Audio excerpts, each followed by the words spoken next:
ऐसे श्री हरिराम व्यास जी की बेटी का ब्याह था और अपनी बेटी के ब्याह में जितने ब्राह्मण आए, हरिराम व्यास जी अपनी बेटी के ब्याह से प्रसन्न नहीं थे। क्यों नहीं थे?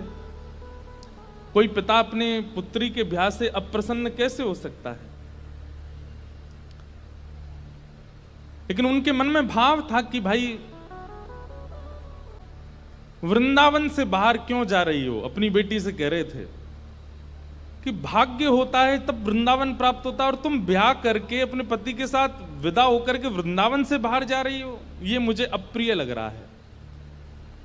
बेटी ने कहा पिताजी ये तो स्वभाव है कि बेटी को बाहर जाना ही पड़ता है, और बाहर कहां, जहां पति का घर है वहां जाना पड़ेगा। तो हरिराम व्यास जी बोले तुम्हारे पास दो उपाय हैं। बोले क्या? या तो पति से कहो कि वृंदावन में घर बना ले, या फिर उसी से ब्याह करो जो वृंदावन में रहता हो। पुत्री बोली पिताजी अब सब बातें हो चुकी हैं और हमें भी जिससे ब्याह हो रहा है वो हमको बड़ा प्रिय है, अब हो जाने दो ब्याह, ठीक है आते रहेंगे वृंदावन। तो इस बात से इतने नाराज हो गए हरिराम व्यास जी कि तुमको व्यक्ति विशेष प्रिय है। अरे हरिराम व्यास जी तो ये तक बोल गए थे कि भाई लंगड़ा हो, वृंदावन का हो तो उससे ब्याह कर लो, कोई गुण ना हो लेकिन वृंदावन का है तो ब्याह करो, क्योंकि वृंदावन रहने को मिलेगा।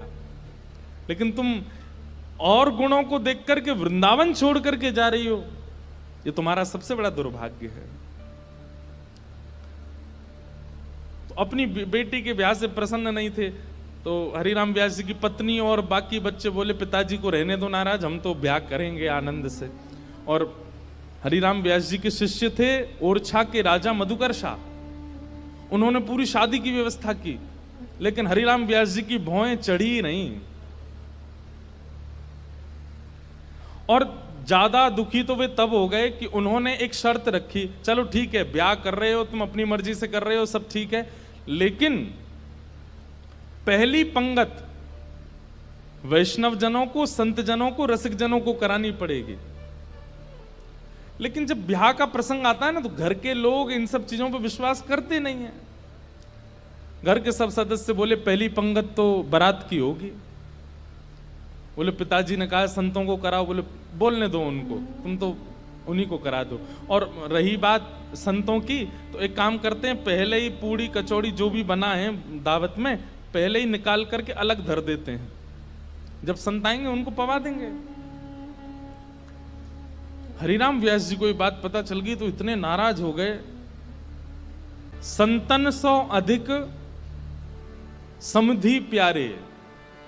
बोले संत इतने प्रिय नहीं है, वो समधी बहुत ज्यादा अच्छा लगता है, उसको तो गरम गरम खवा रहे हैं और संतों के लिए अलग निकाल दिया है। बड़े नाराज हुए, बोले संतों का अपमान कर रहे हो। बेटी बोली पिताजी मेरा ब्याह है, आप बिल्कुल खुश नहीं हो। बोले मुझे खुशी करानी है तो वृंदावन से बाहर मत जाओ। ब्राह्मण लोग आए जो ब्याह पढ़ा रहे थे, तो हरिराम व्यास जी बड़े विद्वान थे, तो ब्राह्मण आकर के बैठे, सबने बैठ करके हरिराम व्यास जी से वार्ता की। तो ब्राह्मण सब बोले व्यास जी कोई अच्छी बात सुनाओ। तो हरिराम व्यास जी पद गाने लगे, वे मरे जिन मेरे घर ब्याह पढ़वायो।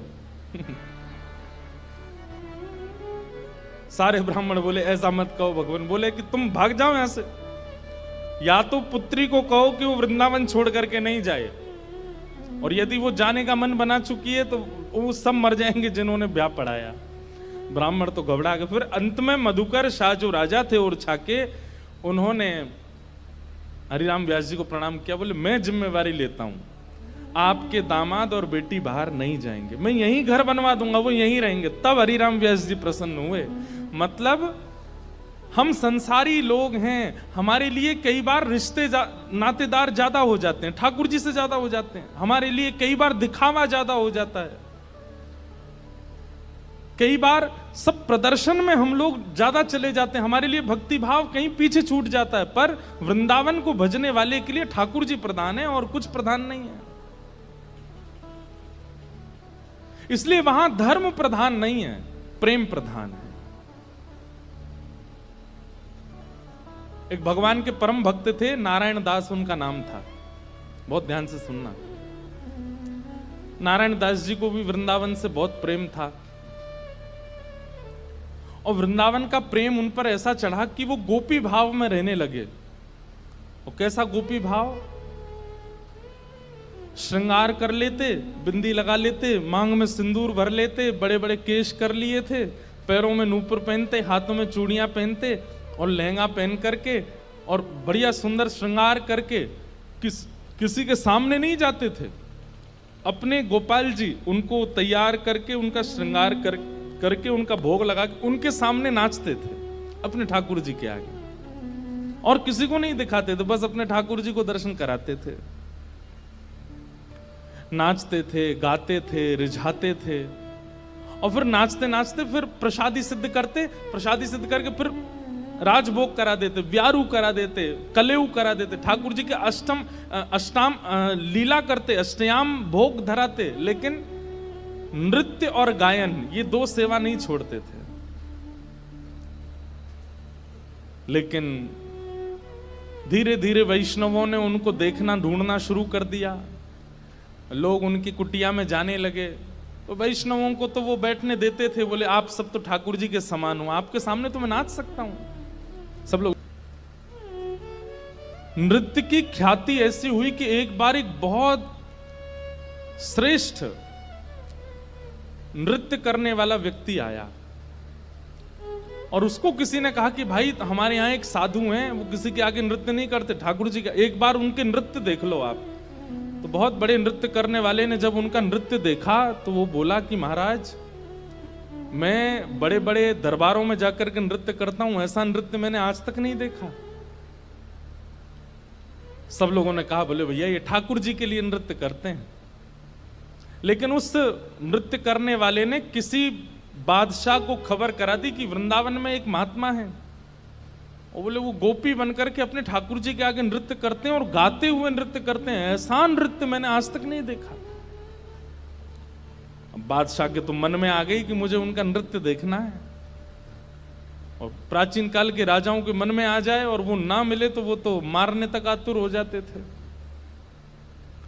उन्होंने अपने सैनिकों को भेज करके कहा कि आपको नृत्य करने के लिए बादशाह ने बुलाया है, या तो चलिए, और अगर आप इनकार करोगे तो आपकी कुटिया जला देंगे, आपके ठाकुर जी छीन लेंगे, और फिर कभी नृत्य करने लायक बचोगे नहीं।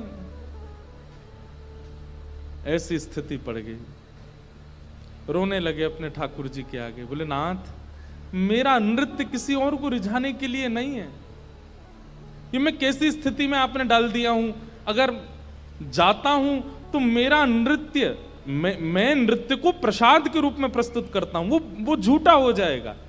कोई और अगर उसका आस्वादन करेगा तो वो फिर उच्छिष्ट हो जाएगा, और उच्छिष्ट वस्तु आपको कैसे पधराऊंगा दोबारा। और यदि नहीं जाता हूं तो कुटिया जला देंगे, आपको छीन लेंगे, राजा है, ताकतवर है, उसके आगे मेरी चलेगी नहीं। रात भर रोते रहे अपने ठाकुर जी के आगे। इतने में ठाकुर जी स्वप्न में प्रकट हो गए, और स्वप्न में प्रकट होकर के ठाकुर जी बोले तुमको वहां नृत्य करने में दिक्कत क्या है? बोले मैं आपके सामने नृत्य करता हूं बस। तो बोले हमको ले चलो, हमें वहां बैठा देना, हमें देखते देखते नाच लेना, राजा को भूल जाना। तब वो कहते हैं, बोले कि महाराज वो स्थान आपके लायक नहीं है, वो राजा है, वो मांस भी खाता है, मदिरा भी पीता है, ना जाने कैसे कैसे उसके आचरण हैं, उसका स्थान कैसा है, वहां पर नृत्यांगनाएं आती हैं, ना जाने कैसे कैसे वहां पर व्यवहार होते हैं, वहां मैं अपने ठाकुर जी को लेके नहीं जाऊंगा। ये वैष्णव का स्वरूप होता है, वो अपने ठाकुर जी के आगे प्रदर्शन को आगे नहीं करता, वो अपने ठाकुर जी की सेवा के आगे एक बार को बड़े से बड़े उत्सवों का त्याग कर देगा, बड़े से बड़े उपाधियों का त्याग कर देगा, लेकिन अपने ठाकुर जी को ऐसे ही कहीं बेक नहीं देता। बोले ये तो नहीं चलेगा, आपको लेके तो नहीं जाऊंगा मैं। तब भगवान बोले तो फिर नहीं जाओगे तो ये लोग तुम्हारे कुटिया उजाड़ देंगे। तो फिर वो बोला आप इतना भी नहीं कर सकते, तो फिर काय बात के भगवान, आज तक मैंने आपसे कुछ नहीं मांगा, लेकिन इसका समाधान बताओ मैं कैसे करूं। तब भगवान बोले, देखो तुमने अपनी गली में तुलसी की माला पहनी है और ये तुलसी मेरा ही स्वरूप है, तो तुम मुझे तो नहीं ले जाओगे, लेकिन ये तुलसी माला तो पहन के जाओगे। इनको तुम एक सिंहासन पर पधरा देना और इनको मेरा ही रूप मान करके, मुझे अनुभव करके, मेरा आभास करके तुम वहां नृत्य कर देना। नृत्य भी हो जाएगा, मेरे सन्मुख भी हो जाएगा और तुम्हारा बात भी बनी रहेगी। नारायण दास जी बोले, भगवान पक्का ना ये तुलसी आपका ही? बोले पक्का, 110% मेरा ही स्वरूप है, जाओ। नारायण दास जी गए और राजा के यहां जाकर के बोले, महाराज मैंने गले में जो ये माला पहनी है बड़ी तुलसी की, इसके लिए मुझे एक आसन दे दो, मैं इनको पधरा करके फिर नाचूंगा, नहीं तो ये तो विक्षेप डालेंगी। पधरा करके आसन पर, और जैसे नृत्य करने लगे, उनके मन में कदापि ये भाव नहीं आया कि ये तुलसी हैं, ये केवल माला हैं। यही सोचने लगे श्याम सुंदर हैं। श्याम सुंदर विचार करके जब घूमने लगे नृत्य करते करते, तो हर घूमने के बाद एक बार देखते, और जब द्रुत गति से घूमने लगे, चक्र लेने लगे, लेते लेते लेते उनको वहां तुलसी नहीं, साक्षात सचल त्रिभंग लली श्याम सुंदर दिखने लगे। आज तक अपनी कुटिया में नृत्य किया था तो कभी ठाकुर जी ऐसे प्रत्यक्ष प्रकट नहीं हुए, लेकिन आज उस दरबार में ठाकुर जी प्रत्यक्ष प्रकट हो गए। क्यों? उनकी भावना से रीझ करके ठाकुर जी प्रकट हो गए, और जैसे ही ठाकुर जी प्रकट हुए, वो चक्र लेते लेते लेते लेते लेते वहीं उन्होंने प्राण त्याग दिए और ठाकुर जी में विलीन हो गए। नारायण दास कहने का अभिप्राय क्या? वृंदावनियों को और वृंदावन भजने वालों को कई बार व्यवहार प्रधान नहीं होता, उनके लिए धर्म प्रधान नहीं है, उनके लिए अर्थ प्रधान नहीं है, उनके लिए काम प्रधान नहीं है, उनके लिए मोक्ष भी प्रधान नहीं है, उनके लिए केवल प्रेम प्रधान है। हमारे ब्रज में कहें, लाला तू भगवान है। ठाकुर जी बोले, काय को मधुमंगल तू ये काय को पूछ रहा हो? बोले ना ना, हमने ऐसी सुनी है कि जब गर्गाचार्य जी आए ना, तो वो कह के गए कि यशोदा मैया तुम्हारो लाला नारायण समान गुण ही है, और तेरी हरकतन ते हुए ऐसा लगे कि तू कहीं भगवान तो ना है। तो ठाकुर जी धीमे से बोल जाते हैं, बोले मधुमंगल एक बात बताऊं? बोले कहा, मैं जय जय ही हूं, मैं भगवान ही हूं। तू सांची भगवान है? बोले हाँ। लाला मैं सबन ने बता दूं कि तू भगवान है? ठाकुर जी बोले हाँ बताया। मधुमंगल गयो, सबरे सखान में हल्ला मचाया। बोले तुम्हें एक बात बताऊं? बोले कहा, हमारो जो लाला है ना, बोले हाँ जी भगवान है। ये बात सुन के आधे तो हंसने लगे और आधे छड़ी लेकर के बोले, दिखाइयो ने कहां तेरो भगवान। ठाकुर जी निकल के आए कुंज से, आज बड़ी अदा से निकल के आए, ए मधुमंगल सीताम प्रणाम करो, हम भगवान हैं। नहीं मानते, नहीं स्वीकार करते। एक दिन ऐसी लीला भागवत में आती है कि एक बार जागरण हुआ, ब्रज में जागरण कराया नंद बाबा ने। रात भर जागरण का मतलब केवल माता की चौकी नहीं होता, जागरण का मतलब केवल वो नहीं होता। जागरण का मतलब है पूरी रात जग करके अपने इष्ट का स्मरण करना, वो जागरण है।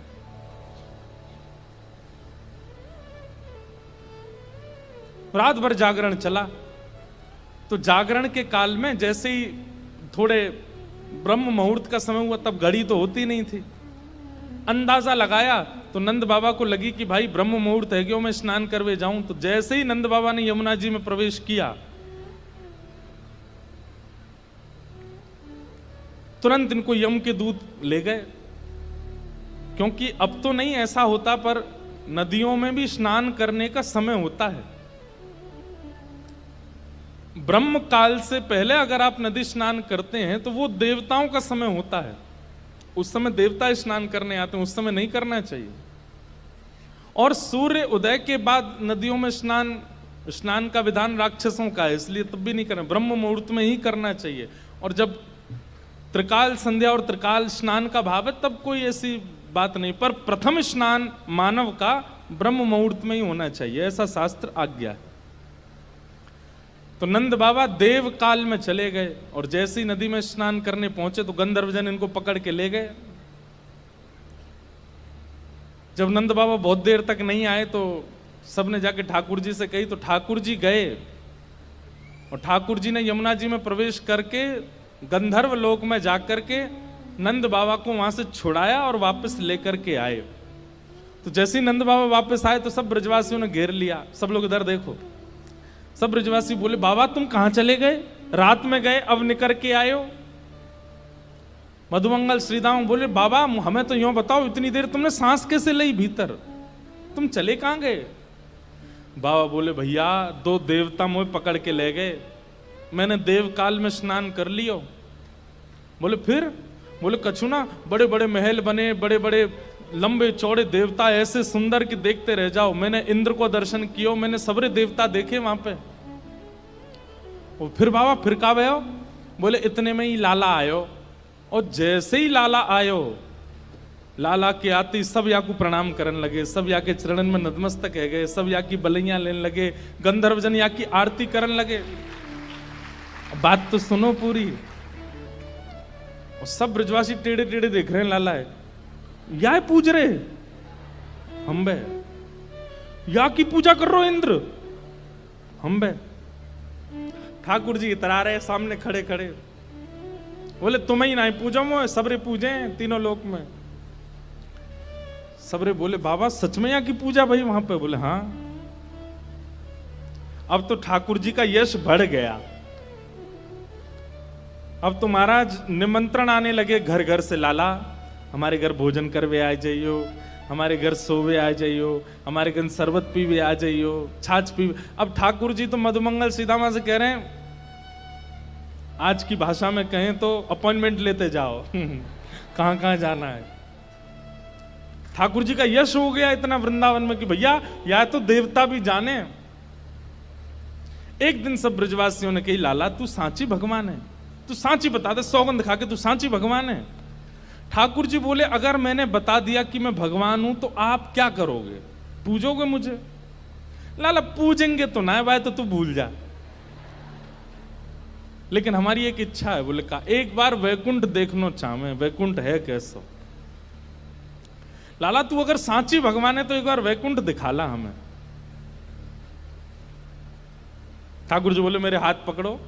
सब रे ग्वाल बालन ने ठाकुर जी के हाथ पकड़े, बोले नेत्र बंद करो। जैसे नेत्र बंद किए, अंतर ध्यान सब ग्वाल वालों को लेकर के ठाकुर जी को सीधे वैकुंठ पहुंच गए। हाँ भाई सबरे नेत्र खोलो। जैसे ही नेत्र खोले तो विशाल स्वर्ण का किवाड़ लगी है और जय विजय राजा, जय विजय द्वारपाल खड़े हैं। ठाकुर जी के जाते सब जय जयकार करने लगे, द्वार खुल गए, पुष्प वर्षा हो रही है, सहनाइयां बज रही हैं, मृदंग बज रहे हैं, सुंदर गाजे बाजे हो रहे हैं। सब देवी देवता दौड़े दौड़े आ रहे हैं, कोई कमल लेकर के आ रहे हैं, कोई माला लेकर के आ रहे हैं, कोई अक्षत लेकर के आ रहे हैं, कोई अगरबत्ती धूप बत्ती कर रहे हैं। ठाकुर जी की जय जयकार हो रही है। मधुमंगल श्री दामा सबरे बोले, लाला ने परिचय तो करा दे। ठाकुर जी बोले, देख वो सामने खड़ो तुम्हारो इंद्र, जाए तुम इतने सालन से पूज रहे, वो खड़ो इंद्र। बोले लाला ये इंद्र है? बोले हाँ। या के हाथी पे हमें बैठा दे एक बार। ठाकुर जी बोले, इंद्र इधर आओ, अपने हाथी को लेके आओ। हाथी आ गया, ऐरावत हाथी। सब रे ग्वाल बाल चढ़ गए उसके ऊपर। ठाकुर जी लेकर के पूरे वैकुंठ में घुमा लाए, नीचे उतर आए। बोले लाला बहुत जोर को हाथी है, या ले चल वृंदावन, अपने पास ही धरेंगे, वहीं घूमे करेंगे। यहाँ पे ऐरावत हाथी की बहुत सारी सूंड हैं और अद्भुत उसका स्वरूप है, श्वेत रंग का वो है। ब्रजवासी बोले, लाला हमने सुनी है ब्रह्मा के 4 मुंह हैं, एक बार दिखा दे। ठाकुर जी ने ब्रह्मा जी को बुलाया, ब्रह्मा जी आ गए। ब्रह्मा जी जैसे ही आए तो मधुमंगल श्रीदामा जाके स्पर्श करके उनके मुख देख रहे हैं, सच्ची के हैं कि नकली हैं। लाला ये तो सांची है। सब जगह ठाकुर जी ने घुमाया, जिस देवी देवता से मिलना चाहते थे सबको प्रकट कर दिया। सुंदर प्रसाद पाया, सुंदर सब जगह घूमे ठाकुर जी को लेके। नदियों में, तालाबों में, पशु पक्षी सब देखा, वैकुंठ का एक एक कोना ठाकुर जी के साथ देखा। सब जगह घूम करके ब्रजवासी थक गए, थक करके बोले लाला अब चल वृंदावन चल, अब ले चल हमें। ठाकुर जी बोले भैया सुनो, तुम सबके लिए कक्ष खुलवा दिए हैं और वैकुंठ का नियम है, मैं बताना भूल गया था कि यहां एक बार आने के बाद फिर यहां से जाता नहीं है कोई भी। अब तुम सब यहीं वैकुंठ में रहो, क्या बुराई है? ये उर्वशी गंधर्व सब लोग तुम्हारी सेवा में रहेंगे, देवी देवता, अरे तू जब कहेगा इंद्र आ जाएगा, ब्रह्मा आ जाएगा, सब तुम्हारी सेवा में रहेंगे, यहीं बैठे रहो। अब ये सुनते ही ब्रजवासी तो रोने लगे, ठाकुर जी के चरणन में गिर गए, बोले लाला तू हमारे प्राण मांग ले, तू जो कहेगो हम तो दे देंगे, तू कहेगो आज के बाद हम तो जय जय मान के रोज तेरी आरती पूजा करेंगे, लेकिन हमें वापस वृंदावन ले चल, हम वैकुंठ में ना रह सके, हमें तो वृंदावन ही प्रिय है लाला। ठाकुर जी के नेत्र सजल हो गए, सब देवी देवताओं को दिखाते हुए ठाकुर जी बोले तुम लोगों को आश्चर्य होता है कि भगवान इन ब्रजवासियों से इतना प्रेम क्यों करते हैं, देखो दीयमान न ग्रहणंती, ये भक्ति की वो स्थिति है कि मैं वैकुंठ देने को बैठा हूं लेकिन इनको नहीं चाहिए, क्यों? वृंदावन प्रिय है, यमुना जी प्रिय हैं, गोवर्धन प्रिय है। अरे ठाकुर जी ज्यादा दूर नहीं, मथुरा गए थे, 6 किलोमीटर है वृंदावन से, एक भी ब्रजवासी नहीं गया, जबकि प्राण बसते हैं श्री कृष्ण में। अपने प्राण श्री कृष्ण को जाने देंगे लेकिन स्वयं वृंदावन छोड़ करके नहीं जा सकते, इतना प्रेम वृंदावन से ब्रजवासी करते हैं। नारद जी वेद व्यास जी से वही कह रहे हैं कि हे नारद जी, आप प्रेम का वर्णन करो, आपने धर्म का, अर्थ का, काम का, मोक्ष का वर्णन कर दिया, अब ठाकुर जी के स्वभाव प्रेम का वर्णन करो। और उसी स्वभाव प्रेम के वर्णन के रूप में श्रीमद् भागवत संहिता वेद व्यास जी के द्वारा रचना की गई। बोलो भागवत महापुराण की जय। श्रीमद् भागवत ज्ञान भी दे सकती हैं, श्रीमद् भागवत वैराग्य विरक्ति भी दे सकती हैं, लेकिन श्रीमद् भागवत जी से यदि प्रेम प्राप्त नहीं हुआ तो आपने कुछ प्राप्त नहीं किया। दीनता आ जाए, प्रेम आ जाए, सहजता आ जाए, सरलता आ जाए, निर्मलता आ जाए, तब समझो कि आप भागवत के आश्रय में रहे हो। कई बार भागवत का आश्रय लेने वाले ज्ञानी ज्यादा हो जाते हैं, कई बार भागवत का आश्रय लेने वाले विरक्त ज्यादा हो जाते हैं, वैरागी ज्यादा हो जाते हैं, निर्मोही ज्यादा हो जाते हैं, लेकिन श्रीमद् भागवत के आश्रय लेने वाला तो प्रेमी हो जाए, प्रेम से ओतप्रोत हो जाए।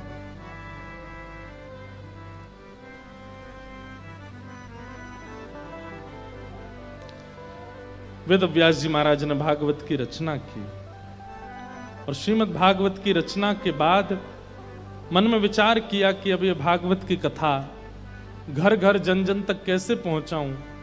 तब अपने पुत्र श्री सुखदेव जी को श्रीमद् भागवत जी का ज्ञान प्रदान किया कि यम प्रव्रजन्तम अनुपेत अपेत कृत्यम द्वैपायनो विरह कातर्या जुहाव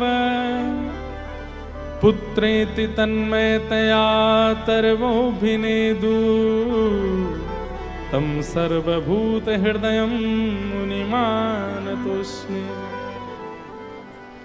हमारे वृंदावन में ना, पता नहीं आज वृंदावन ही वृंदावन आ रहा है मन में ज्यादा।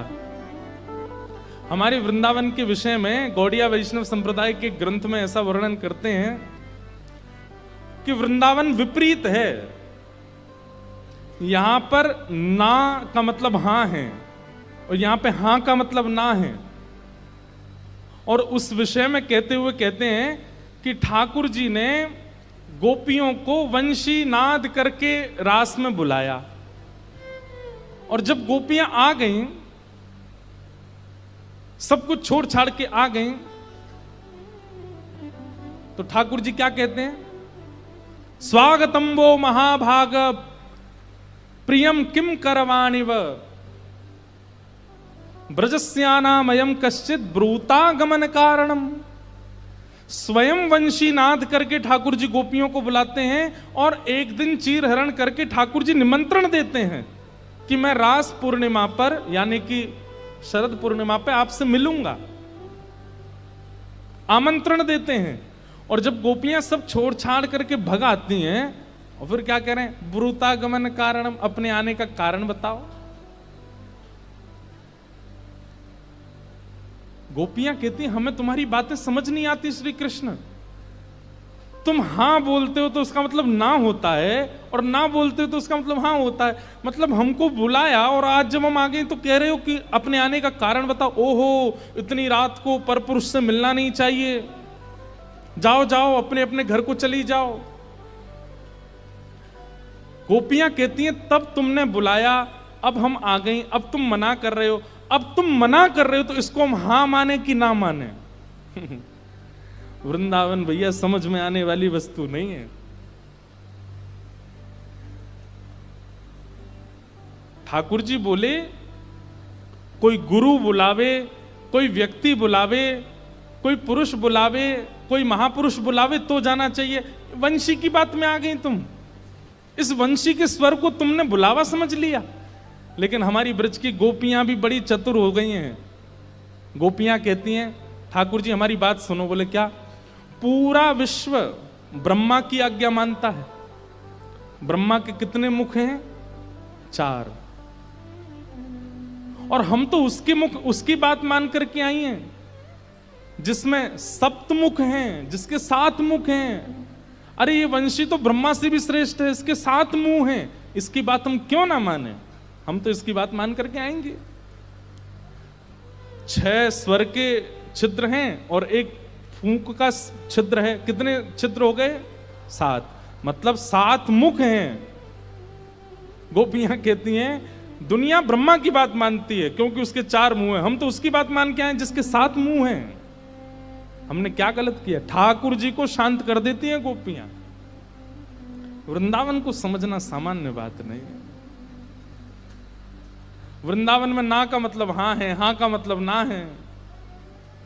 वृंदावन में अच्छा का मतलब बुरा है, बुरा का मतलब अच्छा है।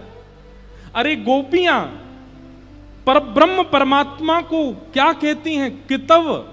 कितव का मतलब क्या होता है? कपटी। किसी की सामर्थ्य ठाकुर जी को कपटी बोल जाए। देवताओं ने जाकर के ठाकुर जी से कहा हम आपकी इतनी आराधना करते हैं, इतनी सेवा करते हैं, सुंदर वेद मंत्रों से उच्चारण करते हैं, आप तब भी प्रसन्न नहीं होते, और ये गोपियां गोपी गीत में आपको कितव कहती हैं और आप प्रकट हो जाते हो। ठाकुर जी कहते हैं ये ब्रजमंडल है, यहां पे गाली ही स्तुति है। यहां पे गाली ही स्तुति, और स्तुति गाली है।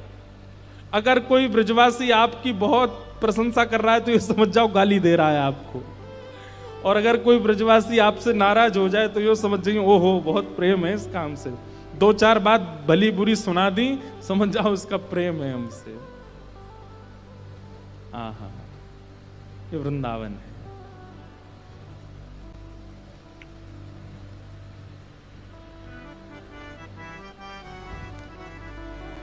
एक बार रहीम जी का नाम सुना? रहीम दास, जिनके दोहे हैं रहीमंदागा प्रेम का मत तोड़ो चटकाए, जोड़े से फिर ना जुड़े, जुड़े गांठ पड़ जाए। तो एक बार रहीम दास जी गोवर्धन में श्रीनाथ जी का दर्शन करने गए। एक तो अल्हड़ भेष में रहते थे, ऊपर से इनके किसी कारण से इनको मंदिर में नहीं घुसने दिया, और जैसे ये मंदिर में घुसने लगे तो लोगों ने इनको धक्का दे दिया। कहां घुसे चले जा रहे हो? यहां पर विजातियों का प्रवेश नहीं है और तुम्हारे जैसों का तो बिल्कुल प्रवेश नहीं है। रहीम जी को इतना क्रोध आया, ठाकुर जी को ही सुनाने लगे बाहर बैठ करके। बोले आप कैसे परमात्मा हो, कैसे स्वामी हो, कैसे भगवान हो? इतनी दूर से मैं चल करके आया और आप मुझे दर्शन नहीं दे रहे हो, लोगों के द्वारा मुझे बाहर करवा रहे हो। इतने क्रोध में आ गए श्री रहीम जी। ठाकुर जी भीतर खड़े खड़े उनको पसीना आने लगा, बाहर खड़े खड़े रहीम जी गुस्सा कर रहे हैं। गुसाई जी भोग लेकर के गए, पर्दा जैसे किया, ठाकुर जी बोले हमको नहीं पाना। ठाकुर जी कुछ और बना के ले आऊं? ठाकुर जी बोले हमको वो भी नहीं पाना।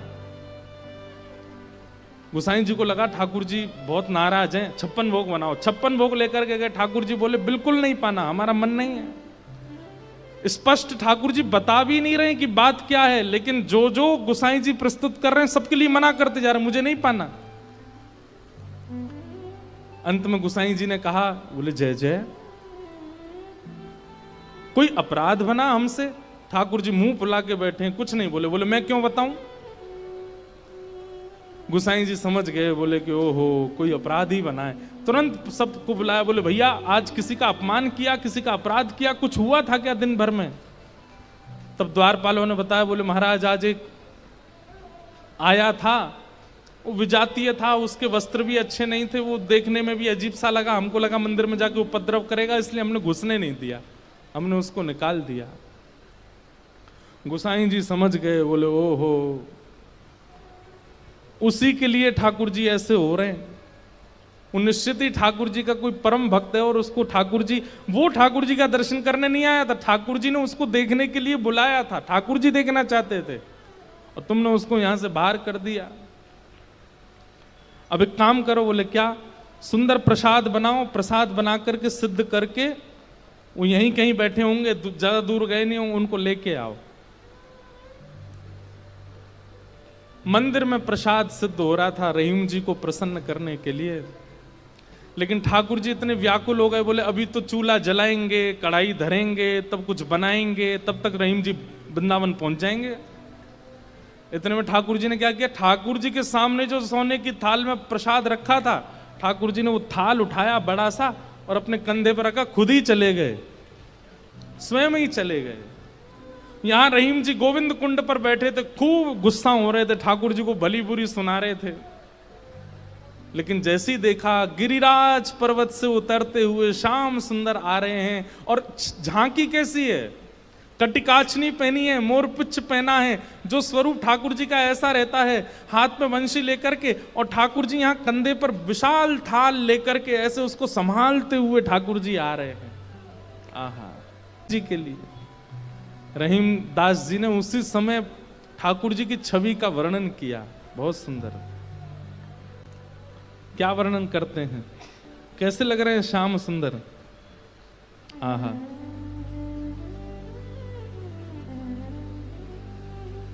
काछे काछिन कलित मुरली कर, पीत पिछोरी साल की, बंक तिलक के सर को कीन्हो, दुति मानो विदुबाल की, ओ छवि आवन मोहन लाल की, छवि आवन मोहन लाल की, छवि आवन मोहन लाल की, छवि आवन मोहन लाल की। हाँ काछे काछ निकलित मुरली कर, पीत पिछोरी साल की, बंक तिलक के सर को कीन्हो, दुति मानो विदुबाल की, ओ छवि आवन मोहन। अरे मोय कोई वेद ध्वनि ब्रज में सुनावे तो मेरे कान इतने रीझे ना आए, लेकिन कोई प्रेम आसक्त है करके मुंह को घोरी घोरी गारी सुनावे, सो मैं तो वह के सामने प्रकट है जाऊं। वाह। ओ छवि आवन मोहन लाल की, छवि आवन मोहन लाल। और थाल सामने रख करके ठाकुर जी वहां से अंतर ध्यान हो गए, लेकिन रहीम दास जी की स्थिति ऐसी, वो तो उसी छवि में छके हुए बैठे हैं, थाल सामने रखा है। इतने में गोसाई जी अपने असंख्य सेवकों के साथ खूब सारा प्रसाद बना करके लाए। रहीम जी के पास जैसे पहुंचे तो देखें यहाँ तो पहले से ही थाल रखी, और ये वो थाल है जो श्री जी बाबा की है, श्रीनाथ जी की है।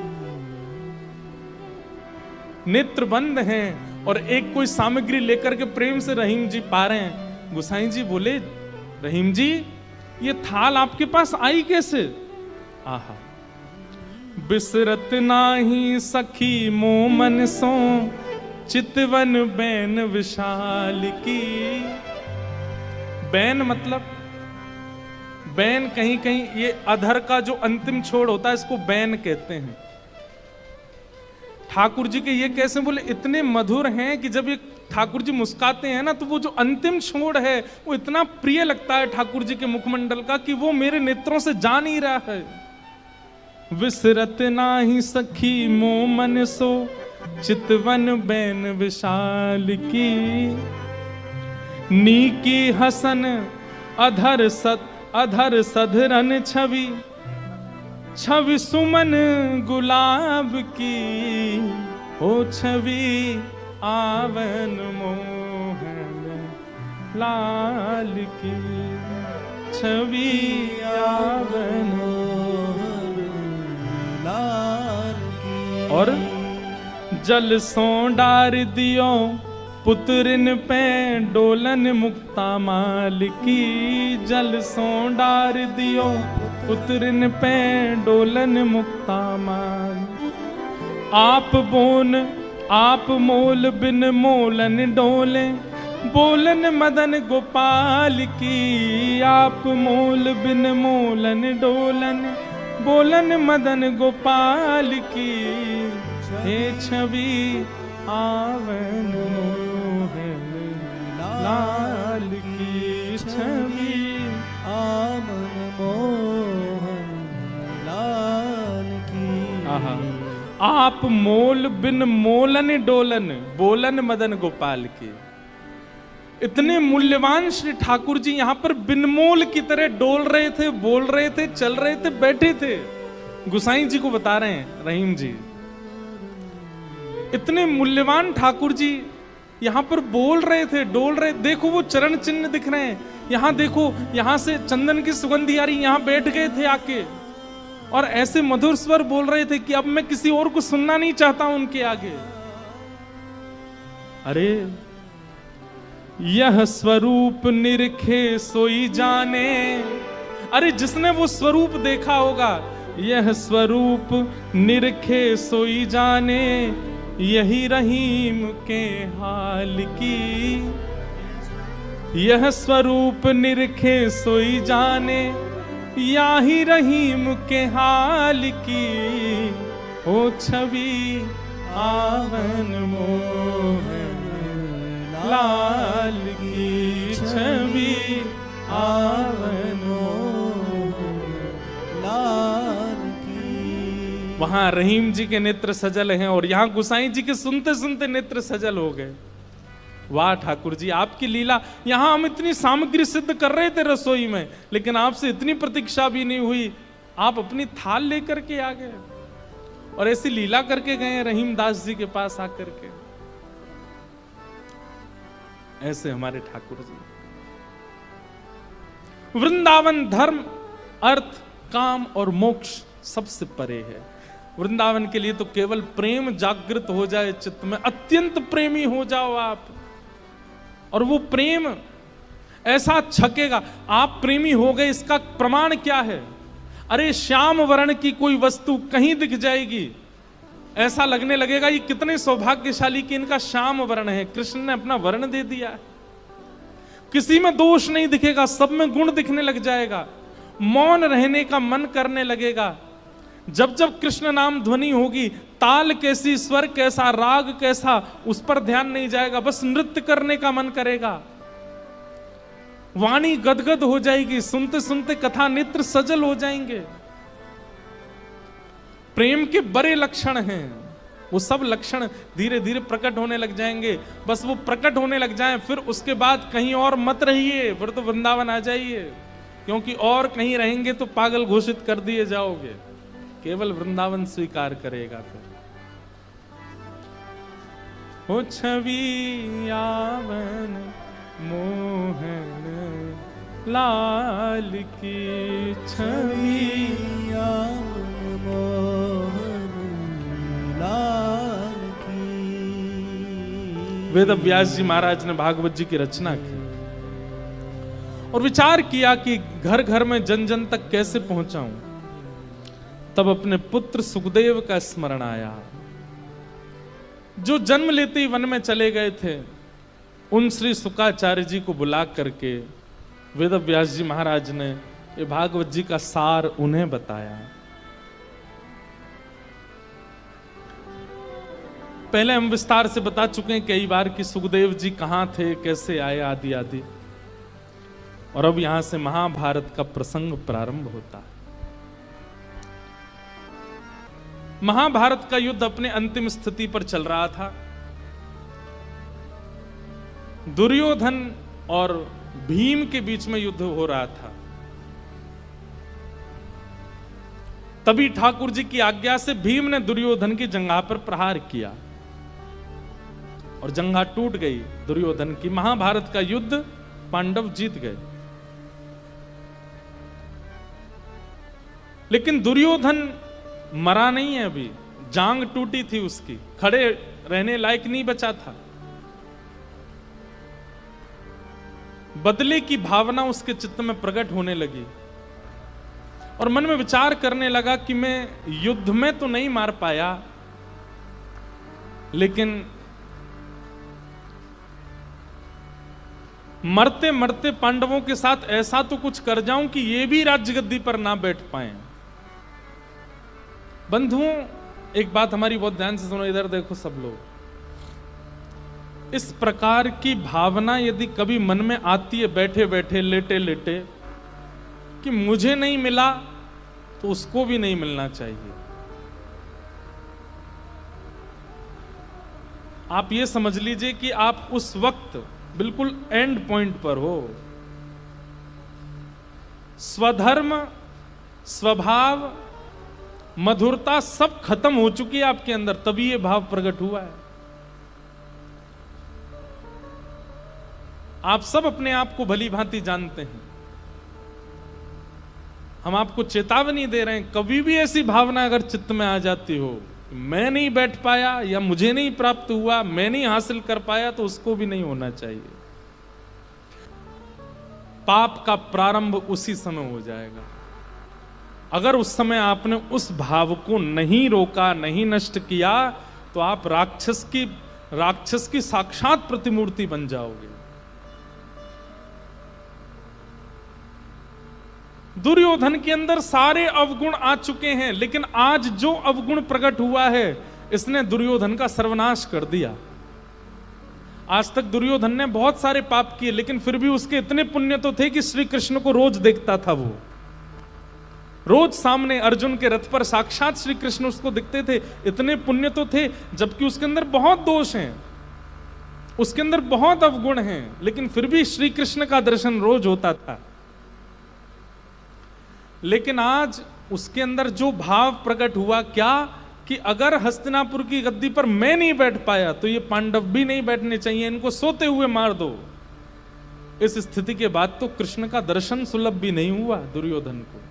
मतलब ये महापाप की स्थिति है, मेरा नहीं तो किसी का नहीं। और ये स्वभाव कई बार युवाओं में आ जाता है।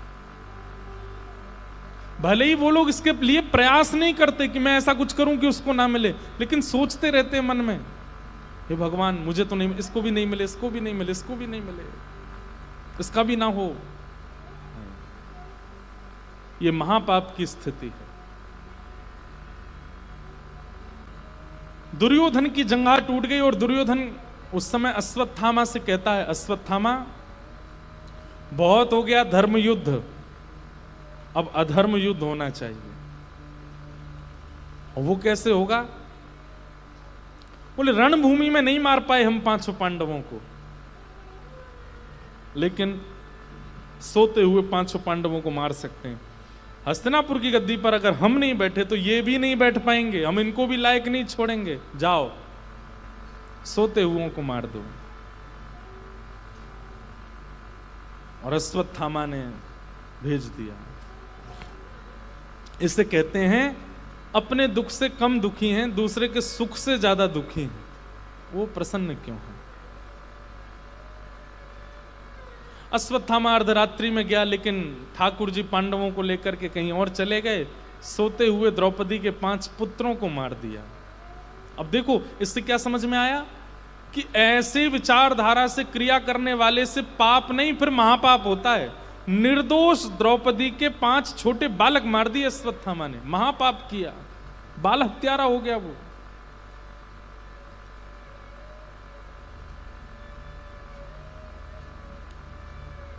प्रातःकाल का समय हुआ, पांडवों को पता चला कि द्रौपदी के 5 पुत्र मारे गए। अर्जुन ने प्रतिज्ञा ले ली कि मैं जीवित नहीं छोड़ूंगा जिसने ये किया है। ठाकुर जी बोले, अर्जुन इतनी शीघ्रता में निर्णय मत ले, नहीं तो तुझ में दुर्योधन में अंतर क्या है। लेकिन क्रोध में जब व्यक्ति आता है तब वो धैर्य भूल जाता है, विचार नहीं करता कि मैं क्या बोल रहा हूं, क्या कह रहा हूं, क्या करने वाला हूं। हमारा सबसे बड़ा शत्रु कौन है? क्रोध। क्योंकि गुरुजनों के सन्निधि में रह के कथाएं सुन के हमने जितना सुधारा अपने आप को, सब बिगड़ जाता है क्रोध के समय पर। आप इसको ऐसा ही मानो, ट्यूशन भी पढ़ा था, स्कूल भी गए थे, एक्स्ट्रा क्लासेस भी ज्वाइन की थी, पर एग्जामिनेशन पेपर आते ही सब भूल गए। क्रोध क्या है और क्रोध की स्थिति क्या है? ये कथाएं सुनने का, कीर्तन करने का, नाम जप करने का, तिलक लगाने का, कंठी मालाएं पहनने का, एकादशी व्रत करने का, इन सब की परीक्षा है। वो स्थिति ऐसी जानबूझ के बनवाते हैं ठाकुर जी कि आपको क्रोध आए और आप कोई गलत निर्णय लो, ताकि आपको पता चले कि आपके द्वारा किए गए क्रियाएं कितनी फलीभूत हुई हैं। इसलिए क्रोध में अपने आप को संभाल लिया कीजिए। क्रोध आना बुरी बात नहीं है, सबको आता है, हमें भी आता है। पर क्रोध में एक चीज हमने पिछले 9 साल में कथा करते करते एक चीज हमने सीख ली, क्रोध में मौन हो जाना। जब क्रोध आता है तो मौन हो जाना। और क्रोध में दूसरी चीज होती है स्वीकार कर लेना, जो है ठीक है, विवाद ना करना। और बाकी परिस्थिति के अनुसार होता है। लेकिन सबसे बड़ा एक गुण भागवत जी की कृपा से आया, इतने लोगों के बीच में कह रहा हूं कहीं ये चला ना जाए, क्योंकि शास्त्र आज्ञा करते हैं भीड़ में गुण का वर्णन करने से गुण घटता है और भीड़ में दोष का वर्णन करने से दोष घटता है। तो कहीं ये गुण चला नहीं जाए, भागवत जी रक्षा करें। लेकिन क्रोध में मौन रहने का मन होता है और ये अच्छा है, बहुत निर्णयों में सहायक होती है ये बात। ठाकुर जी अर्जुन को समझा रहे हैं, अर्जुन क्रोध मत कर, लेकिन अर्जुन ने ठाकुर जी की सुनी नहीं। प्रतिज्ञा ले ली कि मैं जीवित नहीं छोड़ूंगा। और जब पकड़ा गया अश्वत्थामा और हाथ पैर बांध करके प्रस्तुत कर दिया गया सभा में, इसी ने मारा है बालकों को, अर्जुन अपनी तलवार निकाल करके उसका सर धड़ से अलग करना चाहता है। लेकिन तभी कोई बुजुर्ग आज्ञा करता है कि पहले मां की आज्ञा होगी तो ही उसके बालकों के हत्यारे को मारा जा सकता है, पहले द्रौपदी से पूछो। द्रौपदी से पूछा तो द्रौपदी स्पष्ट मना कर देती है। उवाच चास हन्तस्य वंधनानयनं सतिं मुच्यतामेष ब्राह्मणो नितरां गुरु। इसको मत मारो। क्यों ना मारे? तुम्हारे बालकों को मारा इसने। बोले उस दोष को एक तरफ रखते हुए बाकी की चीजें विचार करो। जबकि बंधुओं, मैंने अनुभव करके देखा है कि व्यक्ति जब विपरीत परिस्थिति में आता है ना, वो संभाल ही नहीं पाता अपने विचारों को, अपनी बुद्धि को, अपनी वाणी को, अपने क्रोध को, कुछ भी उसके काबू में नहीं रहता। अरे हमारा कोई अति प्रिय बीमार हो जाता है ना, घबरा जाते हैं हम लोग।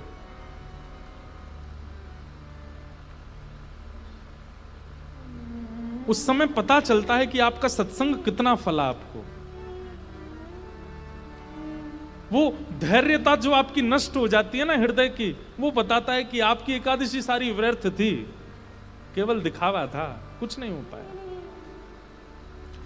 क्योंकि कई बार ऐसा होता है कि इतने लोग जुड़े हैं, किसी किसी के घर में कोई ना कोई विषम परिस्थिति आती है, वे लोग जब बात करते हैं तो महाराज जी, गिरधर लाल जी ने ऐसा कर दिया, ऐसा कर दिया, हमने क्या बुरा किया उनके साथ, हम इतनी कथाएं आपकी सुनते हैं, हमारे साथ ऐसा क्यों हो रहा है। उस समय तो हम कोई ज्ञान नहीं दे सकते, लेकिन मंच पर हम बोल सकते हैं कि इतना धैर्य आपका टूटना ये बताता है कि आपका कथा का और एकादशी व्रत आदि नियमों का कोई फल नहीं मिला। ये धैर्य कहां चला गया? द्रौपदी को देखिए,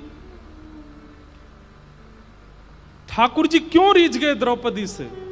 उसके 5 बालक मरे पड़े हैं सामने, और वो द्रौपदी क्या कह रही है? इसको मत मारो। क्यों? हमारे गुरु का बेटा है, और गुरुपुत्र गुरु समान होता है। आत्मा वही जायते पुत्र अर्जुन। विचार करो, जिन्होंने धनुष उठाना सिखाया, बाण रखना सिखाया, चलाना सिखाया, वो गुरु जिनकी वजह से तुम गांडीव धनुषधारी अर्जुन कहलाते हो, उनका पुत्र है वो, उसको मत मारो। दूसरी बात द्रौपदी कहती है, ये भी किसी मां का बेटा है। और रही बात,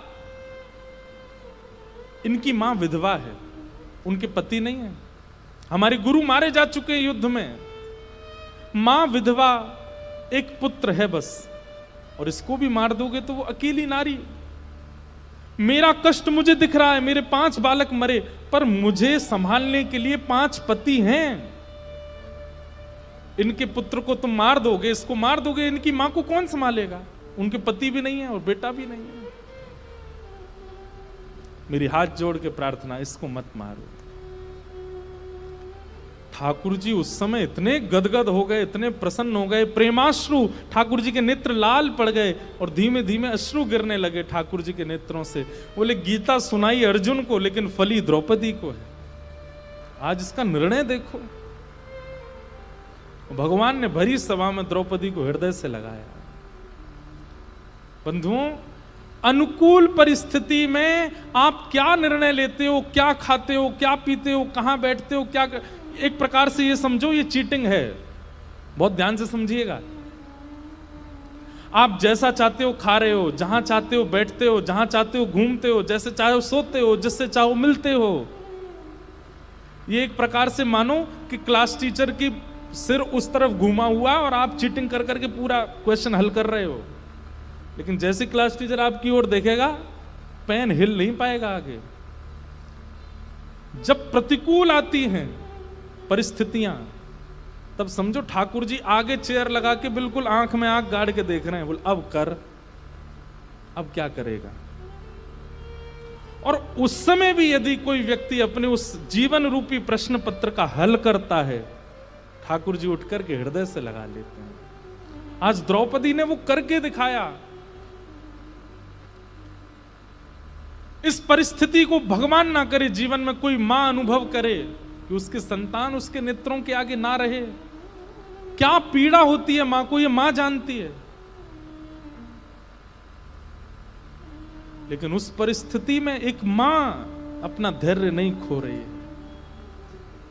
ठाकुर जी ने हृदय से लगाया द्रौपदी को, और द्रौपदी को एक नया नाम दे दिया। बोले, द्रौपदी, विश्व मुझे कृष्ण कहती है, और कृष्ण कहकर के विश्व का कल्याण होता है। तेरा नाम कृष्णा, अगर कोई कृष्णा भी कहेगा तो उसका भी कल्याण हो जाएगा। आज तेरी परिस्थिति देख करके मैंने अनुभव किया, कृष्णा नाम द्रौपदी का। निरीक्ष कृष्णाप कृतम गुरु सुतम बामस्व भावा कृपया नाम च। कृष्णा नाम है द्रौपदी का। भगवान को बहुत प्रिय है द्रौपदी। ये वही द्रौपदी है जिसको भीष्म पितामह के दर्शन कराने ठाकुर जी ले जाते हैं, तो चलने में थोड़ी धीमे चल रही थी। क्यों? जूतियां पहनी है उसने। ठाकुर जी कहते हैं, रुक यहीं पर, नीचे पैर ऊपर कर अपने। द्रौपदी कहती, नहीं नहीं नहीं, आप परमात्मा हो। भगवान बोले, चुपचाप खड़ी हो जा, चल ला। उसकी जूतियां उतारते हैं और अपनी ऐसे बगल में दबा लेते हैं और कहते हैं, अब जल्दी जल्दी चल, भीष्म पितामह के पास जाना आशीर्वाद लेने। ठाकुर जी उसकी जूती उठा लेते हैं, अर्धरात्रि में जाकर के उसको उठा करके कहीं घुमाने ले जाते हैं, उससे बैठ करके बातें करते हैं, उसके साथ उसी की थाली में भोजन कर लेते हैं। इतना सुख तो, इतना प्रेम तो ठाकुर जी किसी को नहीं देते जितना द्रौपदी को देते हैं।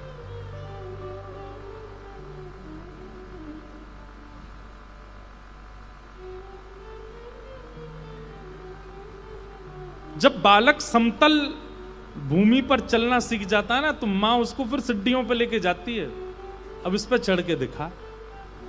और जब उस पे भी चढ़ जाता है तो माँ बड़ी प्रसन्न हो जाती है। ठीक वैसे ही ठाकुर जी को जब पता चल जाता है अब ये अनुकूल परिस्थिति सह लेता है, तो फिर प्रतिकूलता देते हैं।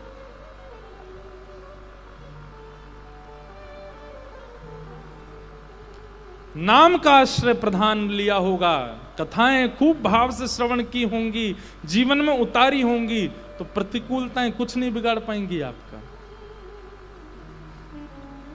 द्रौपदी मना करती है इसको मत मारो, और भगवान बड़े प्रसन्न हो जाते हैं। अर्जुन भगवान से पूछता है तो ठाकुर जी कहते हैं ब्रह्म बंधुर न हंतव्य आतताई बधारण, इसको मत मारो। तो भरी सभा में सिर के केश मूड़ करके, दाढ़ी मूड़ करके अश्वत्थामा को निकाल दिया। लेकिन अश्वत्थामा अपनी बदले की आग में जल रहा था। जलता रहे, कई लोग कहते हैं उसको हमने छोड़ दिया वो फिर से ऐसा करेगा, करता रहे।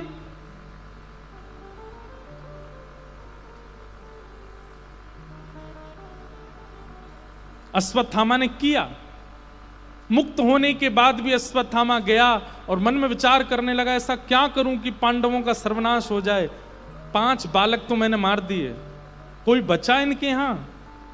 तब पता चलता है अरे उत्तरा गर्भवती है, अर्जुन की बहू पुत्र वधू अभी गर्भवती है, अगर उसके बालक को मैं मार दूं तो इनके वंश में कोई नहीं बचेगा। उत्तरा विधवा हो चुकी है, उसके पति को मार दिया था अभिमन्यु को, वो सगर्भा है, अपने गर्भ के बालक को जन्म देने जा रही है। और तभी अश्वत्थामा ब्रह्मास्त्र छोड़ देता है उत्तरा के गर्भ के बालक को मारने के लिए। और यहां स्थिति यह कि ठाकुर जी पांडवों को व्यवस्थित करके द्वारिका जा रहे थे, तभी उत्तरा को ब्रह्मास्त्र आता दिखाई दिया, दौड़ी दौड़ी ठाकुर जी के चरणों में गई। पाहि पाहि महायोगिन देव देव जगतपते, नान्यम तद्भयम पश्ये यत्र मृत्यु परस्पर। दोनों भुजा उठा करके ठाकुर जी को पुकारा, नाथ मुझे बचाओ, और मैं भले ही मर जाऊं लेकिन मेरे गर्भ के बालक को बचाइए। द्रौपदी की स्थिति भरी सभा में निर्वस्त्र हो रही है। 5 पति हार गए हैं, भीष्म पितामह कृपाचार्य ये सब नीची नजर करके बैठे हैं, और दुशासन खींचता जा रहा है द्रौपदी के वस्त्रों को। उस समय द्रौपदी रजस्वला अवस्था में है, उस समय द्रौपदी स्पर्श के योग्य भी नहीं है, लेकिन मन में अटूट विश्वास के साथ बस अंतिम क्षण में जब सभा में निर्वस्त्र होने की स्थिति होने वाली है, केवल वो एक क्षण का समय बचा है, यहां दुशासन तेजी से खींचने वाला है और द्रौपदी निर्वस्त्र होने वाली है। उस क्षण में 2 भुजा उठा करके पुकारती है ठाकुर जी को, हे कृष्ण द्वारिकावासिन क्वासी क्वासी मां भुज। कहां हो द्वारिकाधीश, तुम्हारी बहन निर्वस्त्र हो रही है भरी सभा में। किम न पश्यसि केशव, क्या आपको दिखाई नहीं देता? और उस भरी सभा में जहां पूरा समाज रजस्वला होने के लिए कितने नियम बना देता है, स्वयं शंख चक्र गदा पद्मधारी ठाकुर जी वस्त्र बन करके आ गए और लिपट गए द्रौपदी के अंग से। दुशासन की भुजा थकित भई वसन रूप भय श्याम, निर्वस्त्र नहीं होने दिया द्रौपदी को। आज उत्तरा के गर्भ के बालक को मारने के लिए ब्रह्मास्त्र छोड़ दिया और दौड़ी दौड़ी गई ठाकुर जी के पास। दोनों भुजा उठा करके कहा, हे जगन्नाथ, हे जगत स्वामी, मैं भले ही मर जाऊं लेकिन मेरे गर्भ का बालक ना मरे। मेरे पति को चक्रव्यूह में पहले ही मार दिया। बिना पति के जन्म देना बालक को मेरे लिए दुष्कर है, लेकिन मैं फिर भी इस बालक को जन्म देना चाहती हूं और चाहती हूं ये आपका भक्त हो। मैं मर जाऊं लेकिन ये बालक जीवित रहे, कैसे भी करके इस ब्रह्मास्त्र को 9 मास के लिए रोक दीजिए बस। उत्तरा की उस करुण पुकार, और उसमें भी ये बालक आपका भक्त हो, इसमें अभिमन्यु की छाया है। ये सब शब्द सुनकर के ठाकुर जी का हृदय करुणता से भर गया और भगवान अपनी चक्रा नाम की गदा को लेकर के उत्तरा के गर्भ में प्रवेश कर गए। इतनी द्रुत गति से घुमाया, उस बालक की रक्षा हो गई और ब्रह्मास्त्र आकाश में ही नष्ट हो गया। एक बार लाल जी के उत्सव में जो हम बगलबंदी पहने वो बगल से फट गई, यहां से कहीं फंस गई, इर्ज गई। सब बोले दूसरी पहने आओ, मैं ना अब तो यही मैं नाचूंगा। फटी बगलबंदी में ही नाचे पूरे। 2-4 ने देख ली, बोले महाराज जी आपकी बगलबंदी फटी भाई। मैंने की श्री जी बाबा की लीला सुने कर, वो लीला सुनी है। एक बार गोविंद दास से ठाकुर जी बोले, ए गोविंदा, हाँ मेरो दाल बाटी पावे को मन है रोए, तू अपने खिरक में तैयारी कर ले। गोविंदास बोले मंदिर में 56 भोग की सामग्री आ रहा तब वो भूखे रह जाओ। हमारे लाल जी श्री जी बाबा खावे के बड़े शौकीन खवैया ठाकुर हैं। एक से एक सामग्री सिद्ध करो, और आप जरूरी नहीं कि बना के मंदिर ही लेके जाओ, अपने घर में ही सिद्ध करो, वहीं आह्वान करो, लाला बहुत जोर को साग बनोए, आ जाओ पा जाओ, ऐसे ही आह्वान कर लो, आ जाएंगे ठाकुर जी। ऐसा प्रिय लगा ठाकुर जी को। कई सारी लीला में कल रात में भी पढ़ रहे हो, ठाकुर जी स्वयं बनावे वारो जब ठाकुर जी को बनाए के नई नई वस्तु पवावे ना, ठाकुर जी वास्ते रीझ के कभी कभी वो बनावे बैठे हो, ठाकुर जी बगल में आके खड़े आ जाएं और फिर बता मैं ने क्या में केसर और डाल दे, ने क्या में खांड की मिश्री और पधराए दे, ये देख नेक और बढ़िया है जाएगा, ने क्या में तू इलायची पीस के कूट के डाल दे। ठाकुर जी बता में फिर वासों प्रसाद सिद्ध हो गए।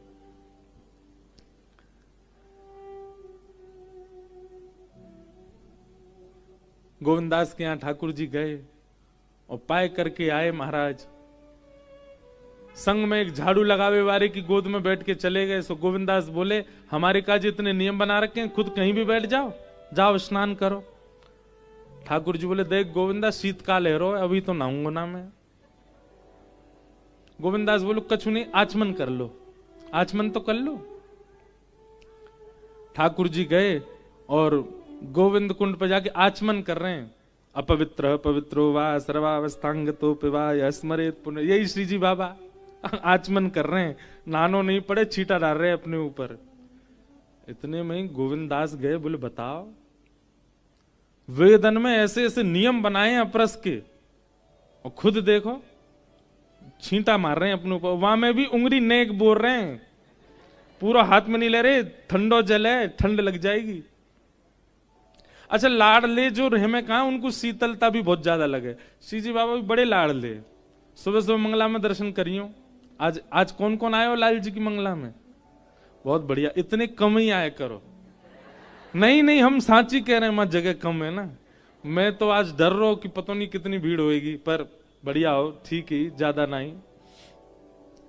श्री जी बाबा के करो मंगला में दर्शन। महाराज ऐसे पहन लेंगे पूरा, केवल मुख ही मुख दिखे। वामु कारी गगदल अगर पहन लें तो ऐसा बस आंख ही दिखे ठाकुर जी, विली नहीं है जाए वहां में। कैसी शीतलता लगे, आगे अंगीठी धरी रहेगी, तापते रहेंगे, मोजरी पहनेंगे हाथन में पामन में, बिल्कुल ढक के भीतर, न को जाड़ो नहीं लग जाए। ठाकुर जी उंगली बोर बोर के छीटो मार रहे हैं। गोविंद दास को आयो गुस्सा, दौड़ के गए, ठाकुर जी बैठे आचमन कर रहे, पीछे से धक्का दे दियो गोविंद स्वामी ने, और ठाकुर जी गिर गए गोविंद कुंड में, तैरन लगे। ए गोविंदा फिटराई दियो, मैं तेरी शिकायत करूंगा गोसाई जी ते। गोविंदास बोले मैं शिकायत कर दूंगा, कौन कौन के ऊपर बैठ के डोलता रहे तुम्हारो लाला है, झाड़ू लगावे वाले की गोदी में बैठ के आए मेरे पास, अब नहा धो के नहीं जाओगे मंदिर। इतने में ही महाराज उत्थापन के घंटा घड़ियाल बजन लगे। ठाकुर जी दौड़े, सो ठाकुर जी की पीताम्बरी कोई वृक्ष के कांटों से इरज गई और वहां से फट गई। अब फटी भाई बगल वहां में पीताम्बरी में ठाकुर जी दौड़े और जाकर के अपने स्थान पर जाके जैसे खड़े हुए गोसाई जी ने कपाट खोले। जाड़ो लग रहा, कांप रहे हैं लाल जी और नेक नेक अंग वस्त्र कहीं कहीं से उधरे भये। तुरंत कपाट बंद के गोसाई जी बोले जय जय, कैसे जाड़ो कैसे लग गो, गिरे कैसे है कपड़ा। तुरंत कंबल लाए, तुरंत वस्त्र बदलने लगे, अंगीठी सिद्ध करी। ठाकुर जी बोले तुम्हारा वो है का गोविंदा, बहुत उद्यमी है तो जा रहा है। मां ने मुंह धक्का दे दियो कुंड में। गोविंदास को बुला करके गुसाई जी डांटने लगे, गोविंदा बोलो अपने लाला की करतूत नहीं सुनोगे जी, कहा करे। ऐसे हमारे गुसाई जी को बाद में इतना सुख मिलता है कि श्री ठाकुर जी कितनी कृपा करते हैं इन अष्ट सखाओं पे। और इन सब कृपाओं का केवल एक ही कारण है, भरोसा दृढ़ इन चरण के। गुरु के प्रति जो भरोसा है, ठाकुर के प्रति नहीं, भगवान के प्रति भरोसा तो सबका हो जाता है, ठाकुर जी के प्रति भरोसा तो सबका प्रकट हो जाता है, पर ठाकुर जी के जन के प्रति विश्वास प्रकट हो तब कल्याण होगा, तब कृपा होगी, तब अनुग्रह होगा। तो गुरु आज्ञा नहीं देते, क्या देते हैं? सामर्थ्य देते। हम तो अपने ऊपर देख रहे हैं, हम किसी योग्य नहीं थे, पर केवल हमारे गुरु ने हमको सामर्थ्य दी, और उन्हीं की सामर्थ्य से आज आप सबन को भी आनंद करा रहे हैं, खूब नचा रहे हैं, खूब आनंद कर रहे हैं, स्वयं भी आनंद में हैं। इतने वैष्णव, इतने बालक, इतने सब सखा हमारे, सब इतने प्रसन्न हैं, केवल एक गुरु की सामर्थ्य से। ऐसे गुरु को बारंबार प्रणाम। और धन्य है कि हमारे गुरु जी भी ऐसे हैं कि हम जब चाहें तब पकड़ के बुला लें। पिताजी हैं, पिताजी महाराज बोले इंद्रेश बोले कि इन दिनों में कथा करनी नहीं है आपको कहीं भी, तो वो तो होनी ही नहीं है। अगर आप कर भी लेंगे तो वो यजमान को अपने प्राण प्यारे होंगे तो नहीं करवावे को। अगर कोई सोच भी रहे हो कि इन तिथिन में पूज्य पिताजी की कथा करा ले तो वो हमसे आके मिले पहले, प्राण प्यारे होंगे तो ही करवावे को। वहां से भी कहेंगे यहीं आ जा, जो सेवा कथा में करनी यहीं कर दे, उत्सव में वैसे खर्चा बहुत हो गया। बोलो गिरिराज धरण की। भैया ये तो कथा हमारी आपकी बातचीत है, उत्सवात्मक कथा है ना, तो सब आनंद है। सच्चिदानंद रूपाय विश्वोत्पत्त्यादि हेतवे तापत्रय विनाशाय श्री कृष्णाय वयम नमः। भगवान के 3 रूप हैं, सत्य, चैतन्य और आनंद। सबसे पहला ठाकुर जी सत्य हैं, उनके प्रति असत भाव नहीं होना चाहिए। असत भाव किसको कहते हैं? एक बात बोलें, आपको यदि अपने आर्त समझते हैं, कष्ट, आपको यदि अपने आर्त ठाकुर जी के सामने जाकर के याद आ रहे हैं तो आप कहीं ना कहीं ठाकुर जी को असत मानते हो। बहुत बड़ी बात कर रहे हैं, बहुत ध्यान से सुनिएगा। श्री जी बाबा सामने हैं और आप सामने जाते, बाबा मेरो बेटा ऐसा है रोए, बाबा मेरी मैया की यो है गयो, बाबा मेरी यो, ए लाला ने कछु कृपा कर। अगर ये आरती याद आ रहे हैं इसका मतलब आप ठाकुर जी को सत्य नहीं मानते, आपके अंदर असत भावना है, इसलिए ठाकुर जी के सामने जाके भी आपको कष्ट याद आ रहा है अपना। ठाकुर जी के सामने जाके जब जब कष्ट प्रकट हो तब तब अपने ऊपर प्रश्न उठाइएगा, हम क्या भजन करते हैं? पूरी दुनिया के आगे कष्ट याद आ रहे हैं, इनके आगे आनंद कंद के आगे, कंद किसको कहते हैं? एक होती है शकर कंद, क्या होती है? खाइए, अभी शीत में ही खाते हैं उसको। कंद का मतलब क्या होता है? भीतर जिसके मीठा मीठा भरा हो, शक्कर भरी हो, उसको कहते हैं शकर कंद। ठाकुर जी कौन है? आनंद कंद।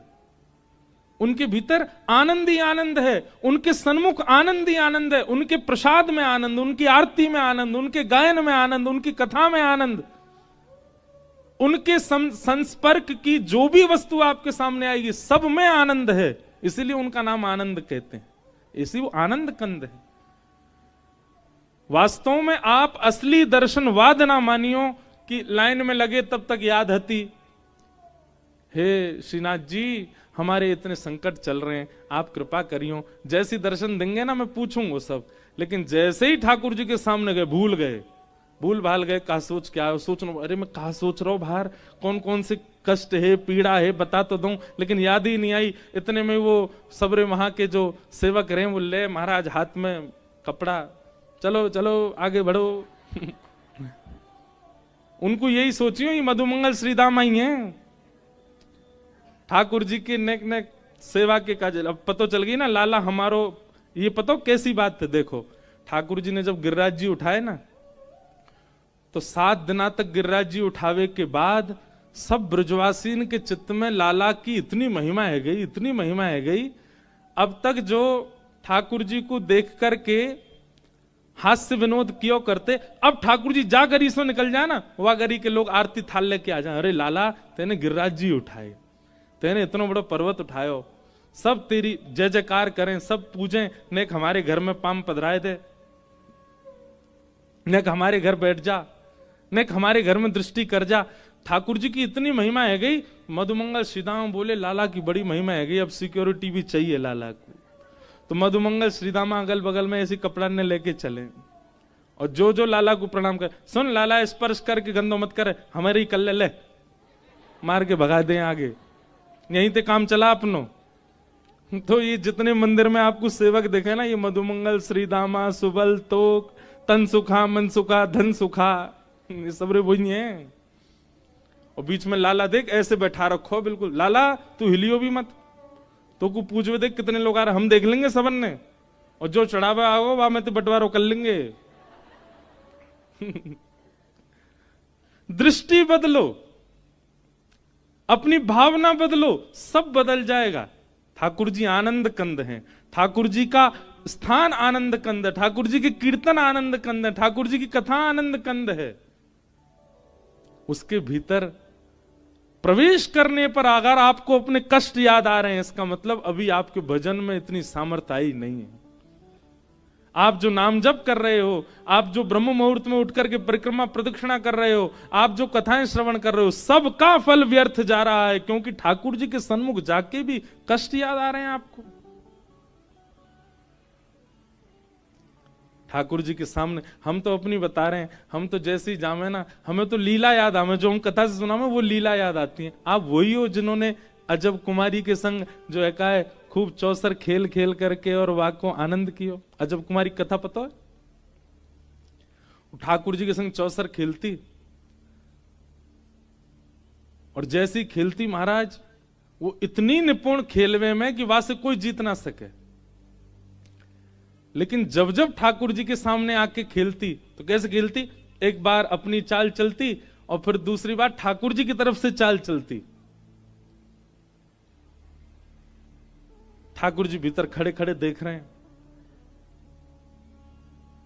लेकिन जैसे बड़े लोग बालकन को खुश करवे के काजे जबरदस्ती अपनी हार माने, ऐसी अजब कुमारी रोज हार जाती ठाकुर जी से। और ठाकुर जी मंद मंद मुस्काए थे, जीत गयो मैं जीत गयो, मैं तो आनंद में जीत गो।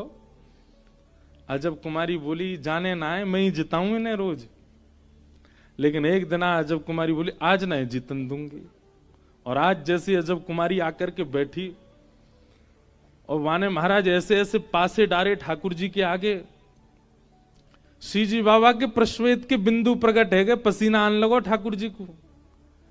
सब रे सखा सब मंदिर के सब जन खड़े है के देख रहे हैं, वो सब कह रहे हैं बाबा श्री जी बाबा श्रीनाथ जी आज तो हार रहे हो, अजब कुमारी जीत रही है।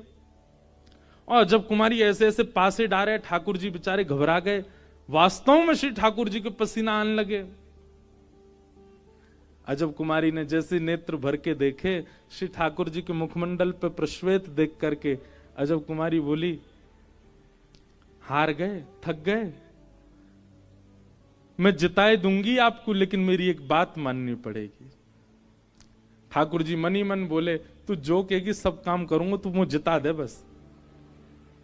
और अजब कुमारी ने जीतते जीतते ऐसे पासे डारे कि स्वयं हार गई, ठाकुर जी जिता दिए। जैसे ही ठाकुर जी जीते, सब जय जयकार करने लगे, अरे हमारे लाल जी तो कौन जीत सके, हमारो लाला सर्वश्रेष्ठ है, हमारे लाल जी सबसे ऊपर। अजब कुमारी मनी मन सोचने लगी, जिताए हैं लेकिन मेरी इच्छा पूरी करनी पड़ेगी। ठाकुर जी ने कही, बता। बोले, मैं रोज ना आ सकूं गिरिराज जी, अब आप कृपा करो और पधारो मेवाड़ और विराजो में। और वही अजब कुमारी के लिए श्री ठाकुर जी मेवाड़ आ गए। अच्छा, ऐसा मैंने हमारे वैष्णव वल्लभ कुल के ग्रंथन में पढ़ी। कई लोग यह बात को माने ना माने, बात सब अपनी अपनी एक है, पर ऐसी एक कथा मैंने पढ़ी कि श्री गुसाई जी एक बार द्वारिका यात्रा पर जा रहे, तो वे मेवाड़ रुके। तब ठाकुर जी गिरिराज जी में ही विराजते। बहुत ध्यान से सुनिए। तो मेवाड़ में तब गुसाई जी को यहां कछु अनुभव भयो, और गुसाई जी ने तब आज्ञा करी कि यहां श्री जी बाबा कभी पधारेंगे और विराजेंगे। लेकिन जब तक गुसाई जी धरातल पर रहेंगे, ठाकुर जी ने आज्ञा कर दी अजब कुमारी से भी कि मैं ब्रज छोड़ के नहीं आऊंगा। जब तक गुसाई जी तब तक नहीं आऊंगा। तो जब तक गुसाई जी रहे तब तक ठाकुर जी गिरिराज जी में ही रहे। वाक्य बाद फिर ठाकुर जी ने योजना बनाई और गुसाई जी की भी बात पूरी करनी, अजब कुमारी की बात भी, आज्ञा भी पूरी करनी। वहां औरंगजेब भी बहुत क्रूर है तो जा रो, दूसरो या मेवाड़ को पवित्र करने मीराबाई भी पधारी, और भक्त की महिमा ना रह जाए, भगवान की महिमा हो, ऐसी भावना मीराबाई की पूरी करवे। ये सब योजनाओं को पूरी करने के लिए ठाकुर जी यहां पधारे। लेकिन ऐसी भावना और ऐसी बात भी कही गई है कि श्री गुसाई जी ही फिर दोबारा पधारेंगे, कभी अवतार लेंगे, फिर से वल्लभ कुल में ही यहीं यहाँ के सेवायत परिवार में फिर से गुसाई जी को ही अवतरण होएगा, और वे श्री जी बाबा को फिर से लेकर के श्री गिरिराज जी पधारेंगे, फिर से गोवर्धन में विराजेंगे। तो मैं तो भैया एक बात कहूं, हे गुसाई जी कृपा करो, आप ऐसे पधारो कि हम लोगन के नेत्रन के सामने ही श्री जी बाबा गिरिराज जी आ जाएं, गोवर्धन में विराजें और वहां विराज के सेवा सुख पावें। ऐसी भावना भी है। तो ठाकुर जी कौन है? ठाकुर जी सत्य हैं। ठाकुर जी को प्रथम स्वरूप कहा है सत्य। आप यदि उनके सामने जाकर के अपने कष्टों का चिंतन भी कर रहे हैं तो आप ठाकुर जी को असत मान रहे हैं। क्यों? ठाकुर जी सब जानते हैं। तुम जानत सब अंतर्यामी, तुम जानत सब अंतर्यामी, करनी कछु ना करी, ओ करनी कछु ना करी, मोरी राखो लाज हरी, मोरी राखो लाज हरी, मोरी राखो लाज हरी।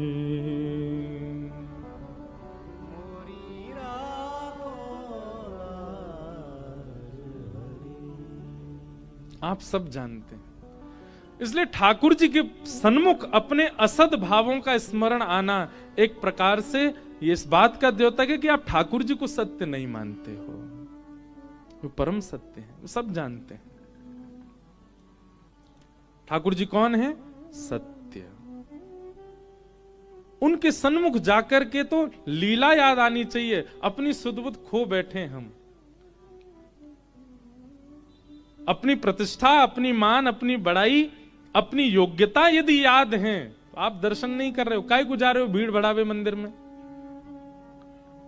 और एक बात और कहें हम, अगर मंदिर में जाकर के इसी प्रकार की भावनाएं होती हैं, असद भाव याद आते हैं, अपने संकट याद आते हैं, ठाकुर जी से हम बता दें, इनको कह दें कि हमारे साथ कुछ अच्छा करें, ऐसी भावनाएं प्रकट होती हैं। केवल ठाकुर जी के संग नहीं, भगवत जनों के सन्मुख भी अगर ऐसी भावना आती है।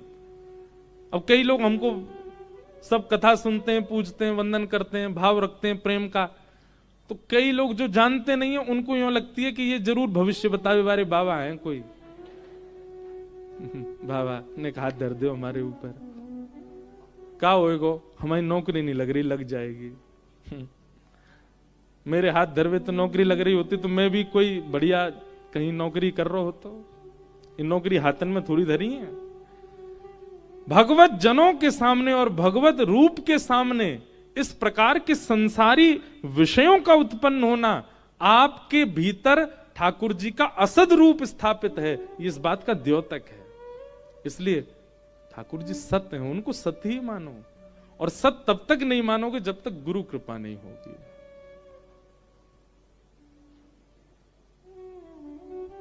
गुरु कृपा। एक वैश्या पर कृपा कर दी कृष्णदास जी ने, और वो वैश्या श्री जी बाबा के सामने आकर के नृत्य करती है, और जैसे श्रीनाथ जी के रूप को देखती है भूल जाती है सुध बुध। मेरा पूर्व की जो कथा थी ना, जब नाथ द्वार में पहला लाल जी का उत्सव हुआ था, उस उत्सव का ही नाम ये था, मेरो मन गिरधर छवि पे अटिक्यो। वो पूरी कथा ही इसी पद पे ही हुई थी।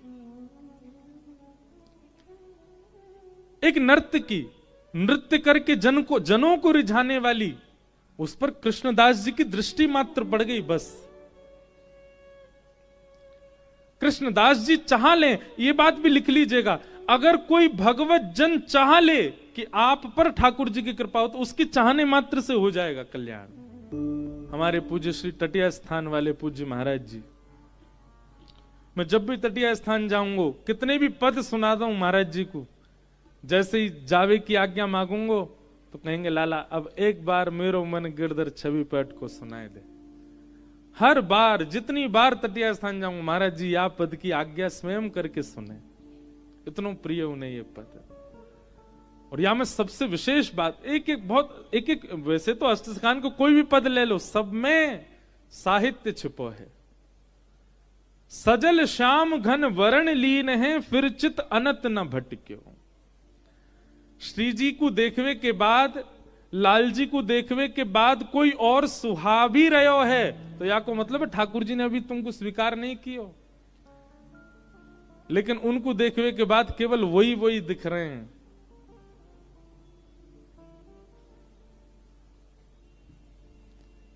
हमारे ब्रज में एक सखी भाई, उनको नाम पता कहा, चित्रा सखी। बरसाने में स्थान भी है चित्रा सखी जी को। चित्रा सखी उन्होंने जोगन भेष धारण किया था। उनका नियम था कि वे जब तक रहेंगी किसी पुरुष को देखेंगी भी नहीं, स्पर्श तो बहुत दूर की बात। चित्रा सखी जी ऐसे रहती थी, लेकिन उनका नाम चित्रा सखी इसलिए क्योंकि वो चित्र बनाने में निपुण, और यह सरस्वती की विद्या थी उनको। सरस्वती जी ने वरदान दिया था, जाको एक बार देख लेंगी, एक बार देखते ही यथावत वा को चित्र प्रकट कर देंगे।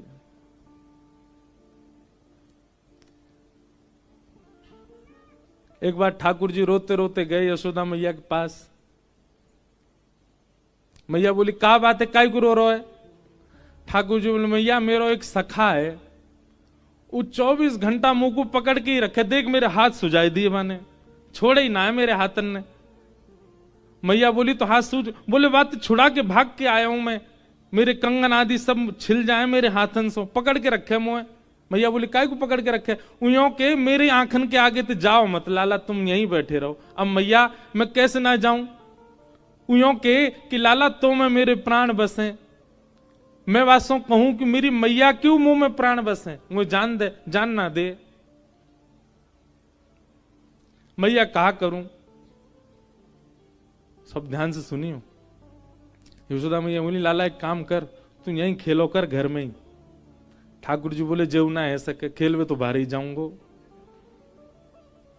मैया बोली भार उजावे को वह सखाते तो है, इतनी दिक्कत भी है रही है, कहा करूं फिर।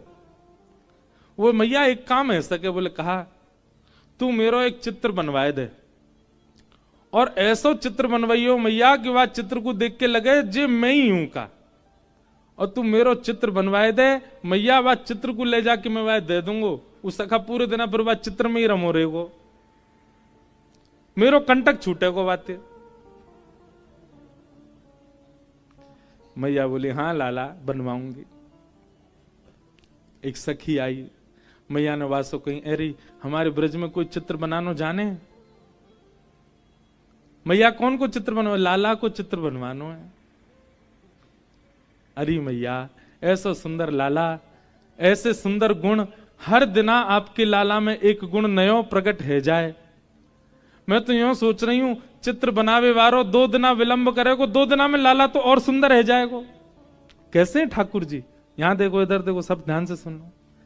हर दिन ठाकुर जी का रूप निखरता है, हर दिन ठाकुर जी का रूप बढ़ता है।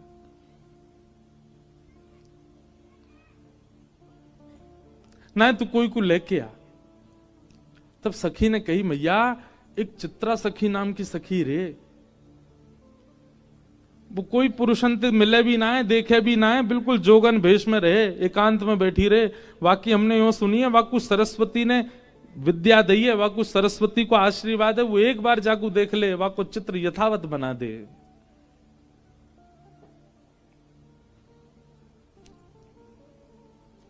मैया बोली जो कहेगी सो दूंगी, वाकू तू लेके आ, मेरे लाला को चित्र बनवाए दे। सखी गई श्री चित्रा सखी जी के पास और जाकर के निवेदन कियो, श्री यशोदा मैया ने बुलायो है, अपने लाला को चित्र बनवाएंगी।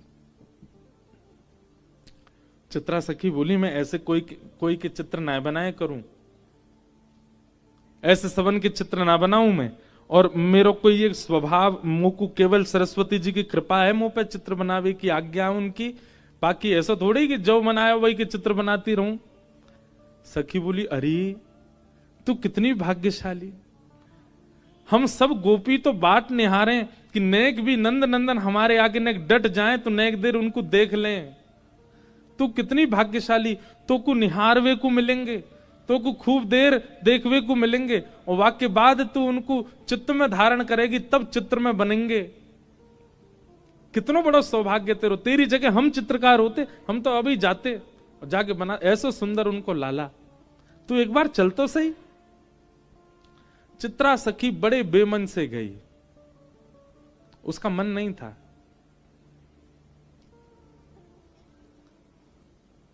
यशोदा मैया बाहर आ गई। अच्छा, यशोदा मैया की अधिकतर लीलाओं में एक बात देखी, वो सीधे अपने लाला तिना मिलवा में कोई है भी, जैसे कोई आवेगो नयो घर में सो लाला भीतर छोड़ के, तू भीतर रहियो बाहर मत आ जाइयो। भीतर लाला छोड़ आई और बाहर आकर के यशोदा मैया बैठ गई, सामने चित्रा सखी बैठी। बोले मैया आ गई, यही है चित्रा सखी।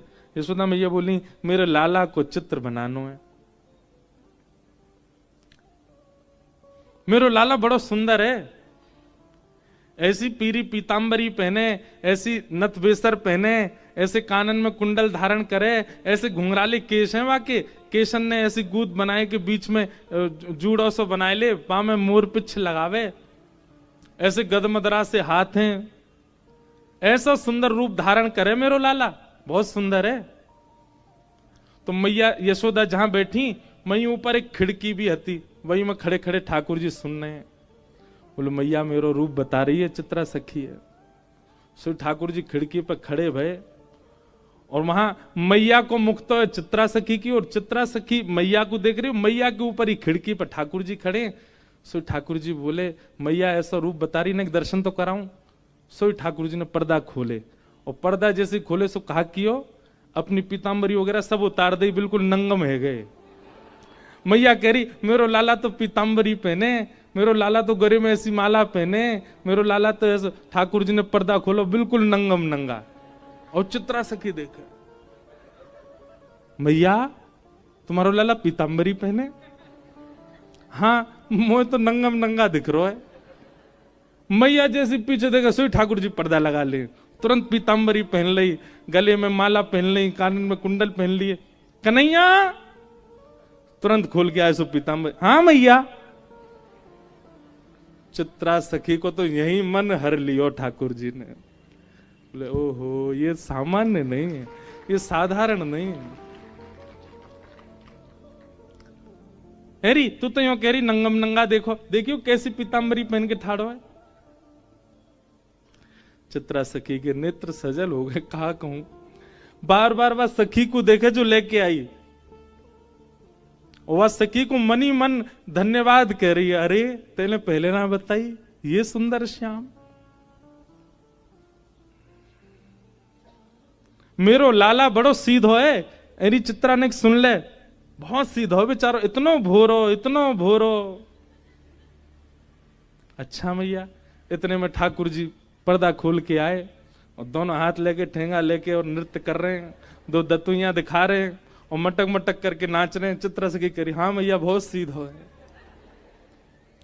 मैया पीछे देखे सोई ठाकुर जी पर्दा कर ले। अरे लाला सुई में बिल्कुल। हाँ मैया।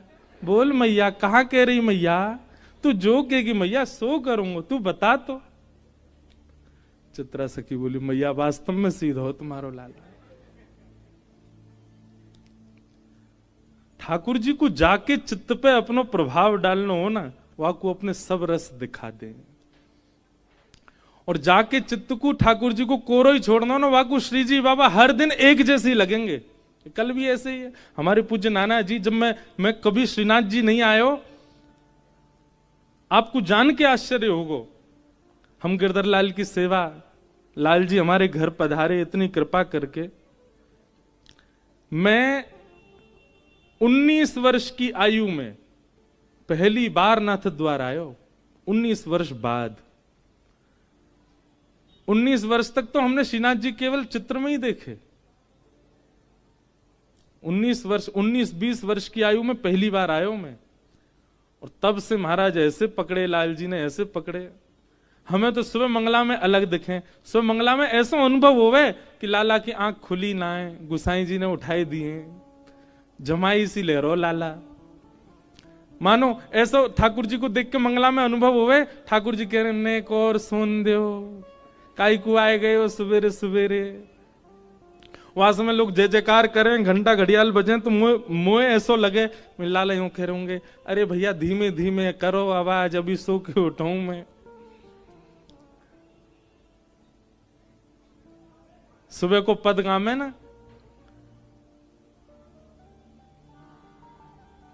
मोहन जागिए बलि जई है, लाला जागिए बलि जई है, मोहन जागिए बल जइए, लाला जागिए बल जइए। पीत रजाई दूर कर मुख ते, पीत रजाई दूर कर मुख ते, छाड़ दे अलसई लाला, छाड़ दे अलसई। यशोदा मैया ऐसे ना उठावे। कैसे उठावे? पहले सिगड़ी सिद्ध करे मैया, सिगड़ी सिद्ध कर दे, इतनी देर में दूध औटाए दे, लड्डू सिद्ध करे, और सबरी व्यवस्था लाला उठे वहां से पहले मैया सब व्यवस्था कर दे। दूध लेके जावे, लड्डू लेके जावे, सिगड़ी समीप रख दे, और वहां में पहले अपने हाथन को सेके मैया। और जब हाथ ने ताते ताते है जाए मैया के, तब रजाई के भीतर धीमे धीमे हाथ डाले और लाला के हाथन को, पामन को धीमे धीमे स्पर्श करे। लाला उठ जा मेरो लाला। हमारी तरह ना ठंडे शीतल बिल्कुल महाराज, बिल्कुल ऐसे हरे बर्फ। और वही तो ठाकुर जी उठाए के बैठा दिए। ठाकुर जी ठिठर जाते होंगे। यशोदा मैया से सीखो सेवा पद्धति। तो धीमे धीमे हाथन सो फिर लाला के पाम स्पर्श करे। आजकल की मैयान की तरह नहीं, नीचे तो ही चिल्ला रही हैं, उठ जा, सुबह है गई है, अभी तक सो रहा है। हमारी मैया भी चिल्लाती कभी कभी बैठी। यशोदा मैया तो बड़ो भाव रखे, सबन की मैया यशोदा ही है। ठाकुर जी भी कभी कभी डांट खामे, सुबह सुबह ऐसा ना है। कई बालक बड़े विचित्र हैं, वो लीलान को सुन के अपनी मैयांती के देखे क्या कह रहे हैं, महाराज जी आप कैसे उठाती हो हमको सुबह, ऐसे उठाए करो, हाथ वाथ गर्म करके इत्र वित्र लगा के आए करो। अरे मेरे राज दुलारे उठ जा।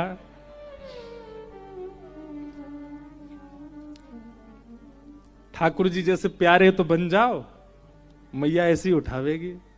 अब तुम बनने हो मधुमंगल तो ढंडांती उठावेगी।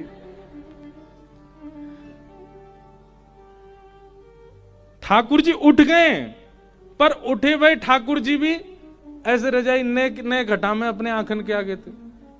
मैं उठूंगा तो मैया तुमको कहा देगी, अच्छा या में भी शर्त चाहिए लाला, कछु दूंगी तो ही उठेगो, नहीं तो नहीं उठेगो ना। मैया पहले बता मुझको कहा देगी।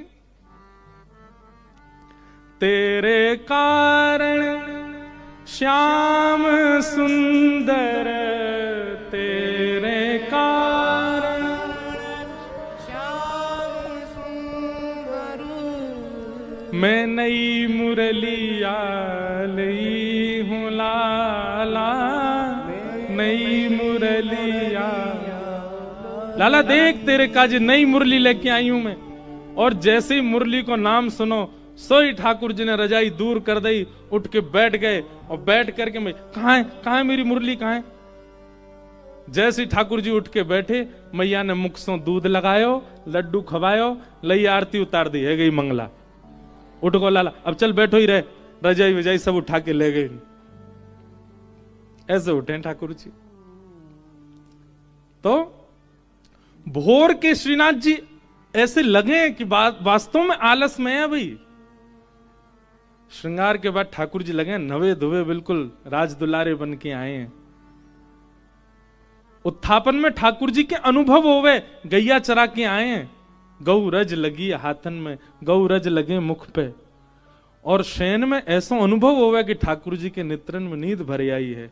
अगर ये भावना आपकी उत्पन्न हो रही है ठाकुर जी के दर्शन में नित्य नूतन नित्य नवीन, तो समझो ठाकुर जी ने आप पे कृपा करी है।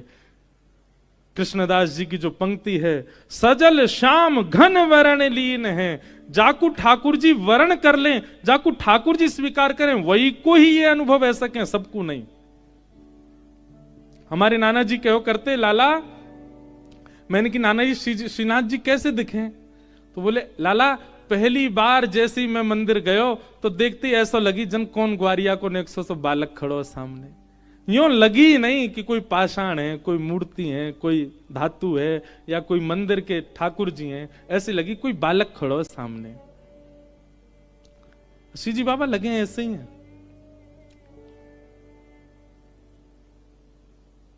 ऐसे लगेंगे कोई लाला खड़ो है, कोई बालक खड़ो है। ये अनुभव यदि है रहे हो तो इसको मतलब आप ठाकुर जी के प्रथम रूप को दर्शन कर चुके हो, जो कौन सा है, सत्य। चित्रा सखी को ठाकुर जी ने खूब सारे दर्शन कराए। मैया जैसे रूप को वर्णन करे, ठाकुर जी वास्तव विपरीत रूप धारण करके चित्रा सखी को दिखावे।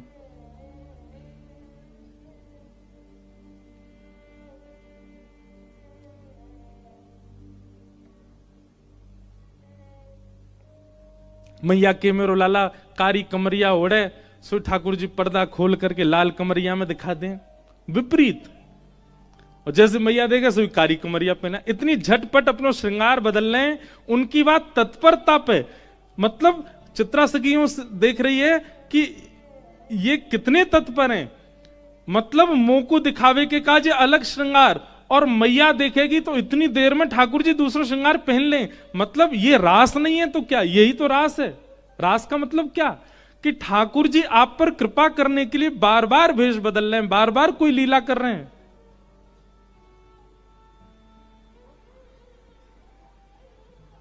चित्रा सखी तो आनंदित है।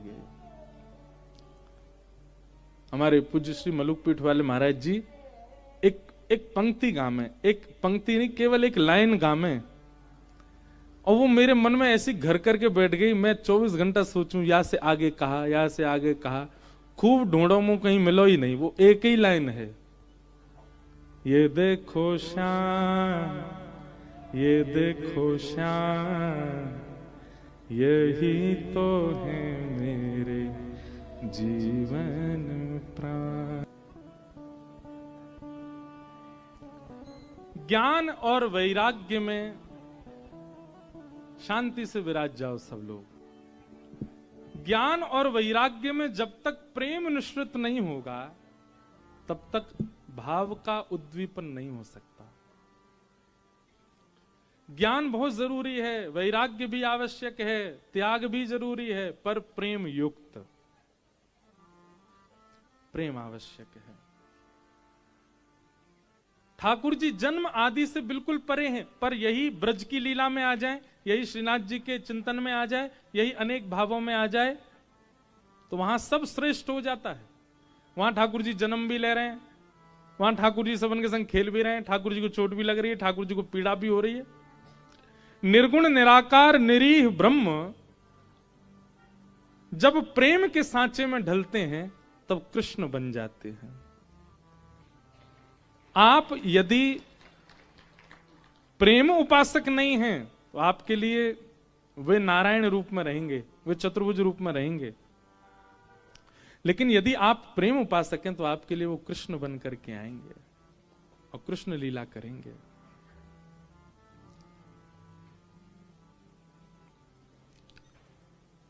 मीराबाई के लिए प्रेम प्रधान था। क्या मीराबाई को ज्ञान नहीं था? ज्ञान भी था। क्या मीराबाई में वैराग्य या त्याग नहीं है? वह भी है, पर प्रेम प्राधान्य है।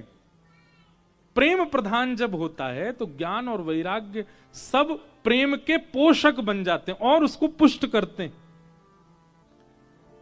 इसलिए प्रेम आवश्यक है। और ये बात तो मैंने बहुत कही है, सब जगह प्रसिद्ध हो गई है। प्रेम इंसानों से तो हो ही नहीं सकता। मानवों से केवल आसक्ति होती है, मानवों से केवल आपका आकर्षण होता है, मानवों के प्रति केवल आपका एक मोह हो सकता है, सम्मोह हो सकता है।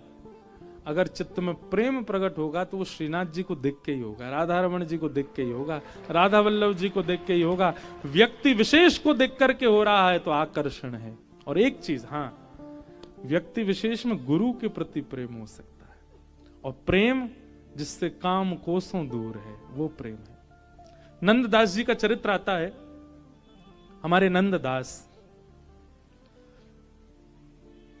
देखो बहुत ध्यान पूर्वक सुनिएगा इस चर्चा को, कि कई बार व्यक्ति के अंदर दोष भी यदि अतीत हो जाता है और उस समय गुरु कृपा हो जाए तो वह दोष भी भगवत प्राप्ति करा सकता है। एक एक शब्द बहुत ध्यानपूर्वक सुनिएगा। कई बार वे लोग तरने से रह जाते हैं जिनमें दोष भी परिपूर्ण नहीं है और भक्ति भी परिपूर्ण नहीं है, बीच के हैं। कथा आ रही है तो भक्त बन गए और बगल में ही आपको अगर थोड़े वो डिस्को वाले गाने चला दो, वहां पे जाके नाच भी लिए। ऐसे वालों की गति ज्यादा खतरनाक है। इसलिए जो इस तरीके के हैं, कभी वहां कभी यहां, कभी वहां कभी यहां, कभी वहां, सावधान हो जाइएगा आप लोग। क्योंकि भगवत प्राप्ति या तो उसको होगी जो पूर्ण रूपेण वैष्णव हो चुका है, पूर्ण रूपेण एक ही तरफा है, और हां उसको भी हो सकती है पूर्ण रूपेण उसी तरफ है। उस पर अगर गुरु कृपा हो गई जो उस तरफ है, फालतू के कामों में ही है, अटूट महाराज दिन रात केवल उसी में ही लगा रहता है, उस पर गुरु कृपा होगी तो वह भगवत प्राप्ति कर सकता है। या पूर्ण रूपेण वैष्णव जो बन चुका उसको भी भगवत प्राप्ति। जो बीच मझधार में है, एक पाम मां भी धर रखो, एक पाम कथा में धर रखो है, ऐसी वाली बात जिनके अंदर है। और क्षमा कीजिएगा कान पकड़ के, इस कथा पंडाल में ऐसे लोग बहुत मात्रा में बैठे होंगे जो दोनों तरफ हैं। हमको कई बार हमारे ही कई मित्रजन, मित्र इतने हैं नहीं पर कह देते हैं, अरे भाई कभी कभी कथा से भी ऊपर उठा करो, कभी कभी पैंट वेंट पहन लिया करो, थोड़ी जीन्स वीन्स धारण करके नहीं चला करो, थोड़ा कहीं कुछ कर आए। यही खतरा है, एक तरफा ही रहो भैया। ये दोगलापन होता है, दोनों तरफ जिनके भाव होते हैं, वो भी कर लिया ये भी कर लिया। कभी कभी इसको अच्छा, इसको लोग मॉडर्न दिमाग वाले और कहते हैं नहीं नहीं, जब जब कथा हो, जब जब भक्ति का माहौल, घर में यज्ञ अनुष्ठान हो तो वैसे ही रहना चाहिए। पर नहीं, हमारे मित्रजन जब आए तो उनका भी सम्मान करना चाहिए, उनके लिए बोतल वगैरह भी मंगानी चाहिए, उसका भी पान आदि करना चाहिए। इस प्रकार की भावना जिनकी है, हंस तो गए आप लोग, लेकिन ये बात हम प्रमाणित रूप से मंच से कह रहे हैं, इनकी गति कभी श्रेष्ठ नहीं हो सकती जो दोनों तरफा है। एक तरफा हो जाओ। लाल जी के उत्सव से एक संकल्प लेके जाइयो, एक तरफा ही रहना है। और ये इसलिए भी कह रहा हूं, मैं युवा बहुत बैठे हैं यहां पर, आप लोगों को विचलन करने के लिए बहुत सामग्री आएंगी आपके सामने। 2024 तक अपनी मनमानी कर ली, अब 2025 से हमारी मनमानी कर लो, एक तरफा हो जाओ।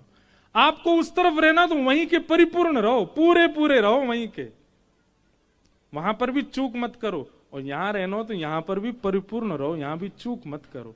अब रही बात, तो फिर महाराज जी, फिर संसार में तो कई जगह ये संबंध, इस प्रकार का व्यवहार निभाना बड़ा मुश्किल है। इस प्रकार का व्यवहार संसार में निभाना बहुत मुश्किल है। कई बार माता पिता ही बालकों के द्वेषी हो जाते हैं, जो बहुत कथा सुनते हैं, जो बहुत ज्यादा सत्संग करते हैं।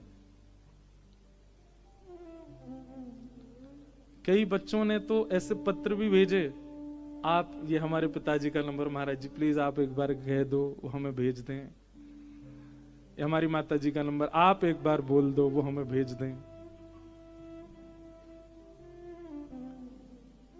आपके घर की अपनी निजी परंपरा, निजी भाव, निजी समस्या, उसमें हम दखलंदाजी क्यों दें। पर एक बात है, वैष्णव यदि बालक चित्त में धारण कर रहा है वैष्णवता, इससे माता पिता को कष्ट नहीं होना, प्रसन्नता होनी चाहिए। कम से कम वो व्यसनी तो नहीं बन रहा, कम से कम वो गलत मार्ग तो नहीं चुन रहा, कहीं कम से कम रात में 2 बजे तो आपको गोद में उठा के नहीं लाना पड़ रहा, कहीं पड़े थे नाली में, पिताजी क्यों उठा लाए, क्या सुंदर बिल्कुल नवीन जल बह रहा था मुख पे होके।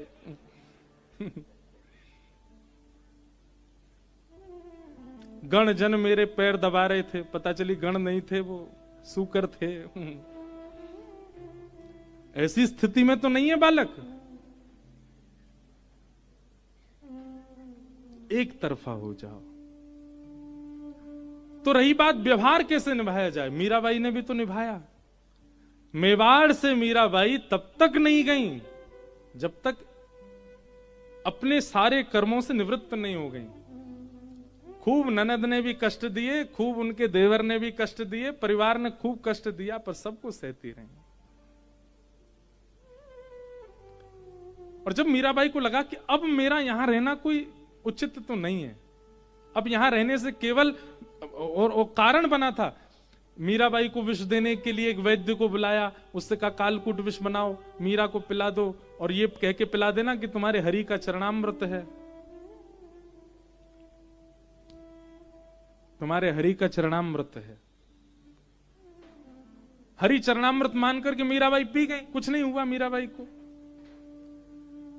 तो सब लोगों ने जिन्होंने ये क्रिया की, उन्होंने उस वैद्य को बुलाया, बोलते हैं कैसा विष बनाया, मीरा को तो कुछ नहीं हुआ।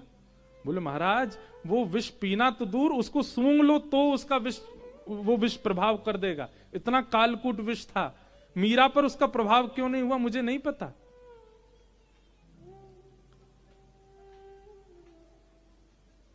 सब लोगों ने कहा इसमें एक बूंद बचा है, अगर तुझे कुछ हो गया तो हम मान जाएंगे कि ये विष सच्चा था, और तुझे कुछ नहीं हुआ तो हम तुझे मार देंगे। वैद्य बोला दोनों तरफ मरना है मेरा, तो पी के कुछ हो गया तो मर जाऊंगा, और पी के कुछ नहीं हुआ तो ये मार देंगे। जैसे ही वैद्य ने मुख से लगाया, प्राण निकल गए, मुख में झाग आ गए। परिवार के लोग रोने लगे, मीराबाई से कहने लगे तुम्हारे कारण हुआ। तब मीराबाई ने ठाकुर जी का रात भर संकीर्तन किया, और ठाकुर जी, वो पद बहुत सुंदर है, मुझे ढूंढना पड़े, बहुत समय लगे, नहीं तो मैं गाता। मीराबाई ठाकुर जी से कहती हैं, नाथ, जिस प्रकार मुझ पर कृपा करते हो इस पर भी कृपा करो, एक बार कर दो, फिर उसके बाद कभी ऐसी प्रार्थना नहीं करूंगी। और मीराबाई रात भर संकीर्तन करती रही। द्वार पर शव पड़ा है उस वैद्य का, उसका परिवार पूरा बैठा है, और मीराबाई के संकीर्तन से प्रातः होते ही जो नीला पड़ गया था वो स्वस्थ हो गया और उठ करके बैठ गया वैद्य। ठाकुर जी ने स्वस्थ कर दिया। उसी समय मीराबाई बोली, अब मुझे कष्ट हो रहा था तब तक तो मैंने सब सहा, मेरी वजह से किसी और को हो रहा है, अब नहीं। तो गोस्वामी जी को पत्र लगा तो गोस्वामी जी ने कहा कि तजियता ही कोटि वैरिसम यद्यपि परम स्नेह, जाओ। तब मीराबाई गई मेवाड़ से, तब तक नहीं तो मीराबाई रही यहीं पर ही। तो व्यवहार निभाना, तो हम लोगों में नाटक करना बहुत अच्छा आता है। हम लोग बाकी चीजों में भले ही गुण हम लोग श्रेष्ठ हों अश्रेष्ठ हों, नाटक में हम लोग बहुत श्रेष्ठ हैं, बहुत बढ़िया नाटक करते हैं हम लोग। भगवान ने एक कला दे के भेजा है हमको। जो नाटक ठाकुर जी के सामने कर रहे हो वो नाटक संसार के सामने करने लग जाओ। एक संसारी होने का केवल व्यवहार मात्र करने लग जाओ, भीतर से पूर्ण रूपेण ठाकुर जी के रहो। इस प्रकार से निर्वहन कर सकते हो, एक तरफा रह करके। एक तरफा पूर्ण रूपेण रहो, व्यवहार जब आवे, संसार जब आवे तो नाटक करो वहां पे। हाँ हम तो भैया यहाँ के हैं, अरे वाह ब्याह में जोड़ा जोड़ी कितने बढ़िया लग रहे हैं, छोरा छोरी दोनों हैं। मनी मन सोच रहे हो कि हे प्रिया प्रियतम, आपसे सुंदर कोई नहीं, पर उनके मुख पे जाके कह रहे हो, आहा तुम्हारी नाक का तिल कितना बढ़िया, तुम्हारे गले का जेवर कितना बढ़िया। पर मनी मन क्या सोच रहे हो, हे श्यामाजू आपके रूप पर तो वारी जाऊं। अब ये तो व्यवहार मात्र है ना, करना पड़ रहा है। व्यवहार में रहने लगो, पर चित्त से एक तरफा हो जाओ। तन से कैसे भी रहो, चित्त से एक तरफा हो जाओ। इसको भी गलत मत ले लेना, महाराज जी कह गए तन से कहीं भी रहो, तो तन से भी वहां जाके वो सब ये भी तो तन ही तो खा रहा है, तन ही तो पी रहा है। मन से थोड़ी स्वीकार कर रहा हूं मैं, ला भाई एक गिलास बना दे, मन नहीं पिएगा मेरा, तन पिएगा। महाराज जी कह रहे थे कथा, ऐसा नहीं करना। बहुत कोट कर करके कथा करनी पड़ती है, क्यों कौन क्या अर्थ निकाल ले पता नहीं। तो एक बात हमारी ध्यान पूर्वक सुनिए, एक तरफा हो जाइए, या तो पूरे संसार के ही रहो या फिर यहां के रहो, दोनों तरफ रहोगे घाटे में रहोगे। और इसका प्रत्यक्ष प्रमाण श्री नंददास, एक विचित्र सी घटना है नंददास जी का जीवन चरित्र। श्री नंददास जी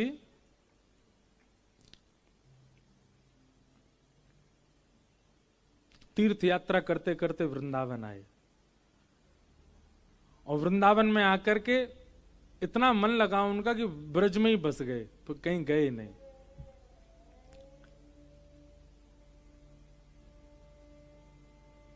परंतु एक दिन नंददास वृंदावन में भ्रमण कर रहे थे, बहुत अच्छा लग रहा था, यमुना का पुलिन सघन वन, सब जगह भ्रमण करते करते तभी उन्होंने क्या देखा, एक घर के ऊपर एक परम सुंदरी युवती खड़ी है। उसका मुख देख करके नंददास जी स्तब्ध हो गए, पलक झपकना भूल गए अपनी।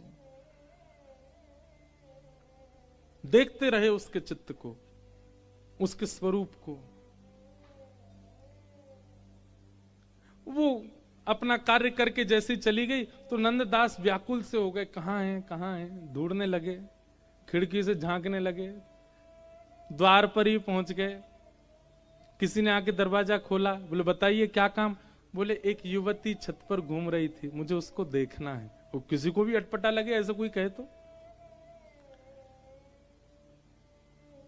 उस युवती को भी बहुत अटपटा लगा। वो गोसाई जी की कृपा पात्र थी, श्री विठलनाथ जी की, और ठाकुर जी की सेवा भी करती थी।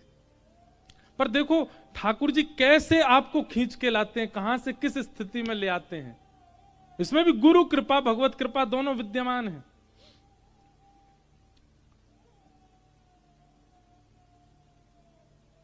द्वार पर ही बैठ गए और नंददास स्वयं नहीं जानते कि वो ऐसा क्यों कर रहे हैं, उनको ऐसा क्या दिख रहा है उसके रूप में जिसके लिए वो वहां स्थिर होकर बैठ गए।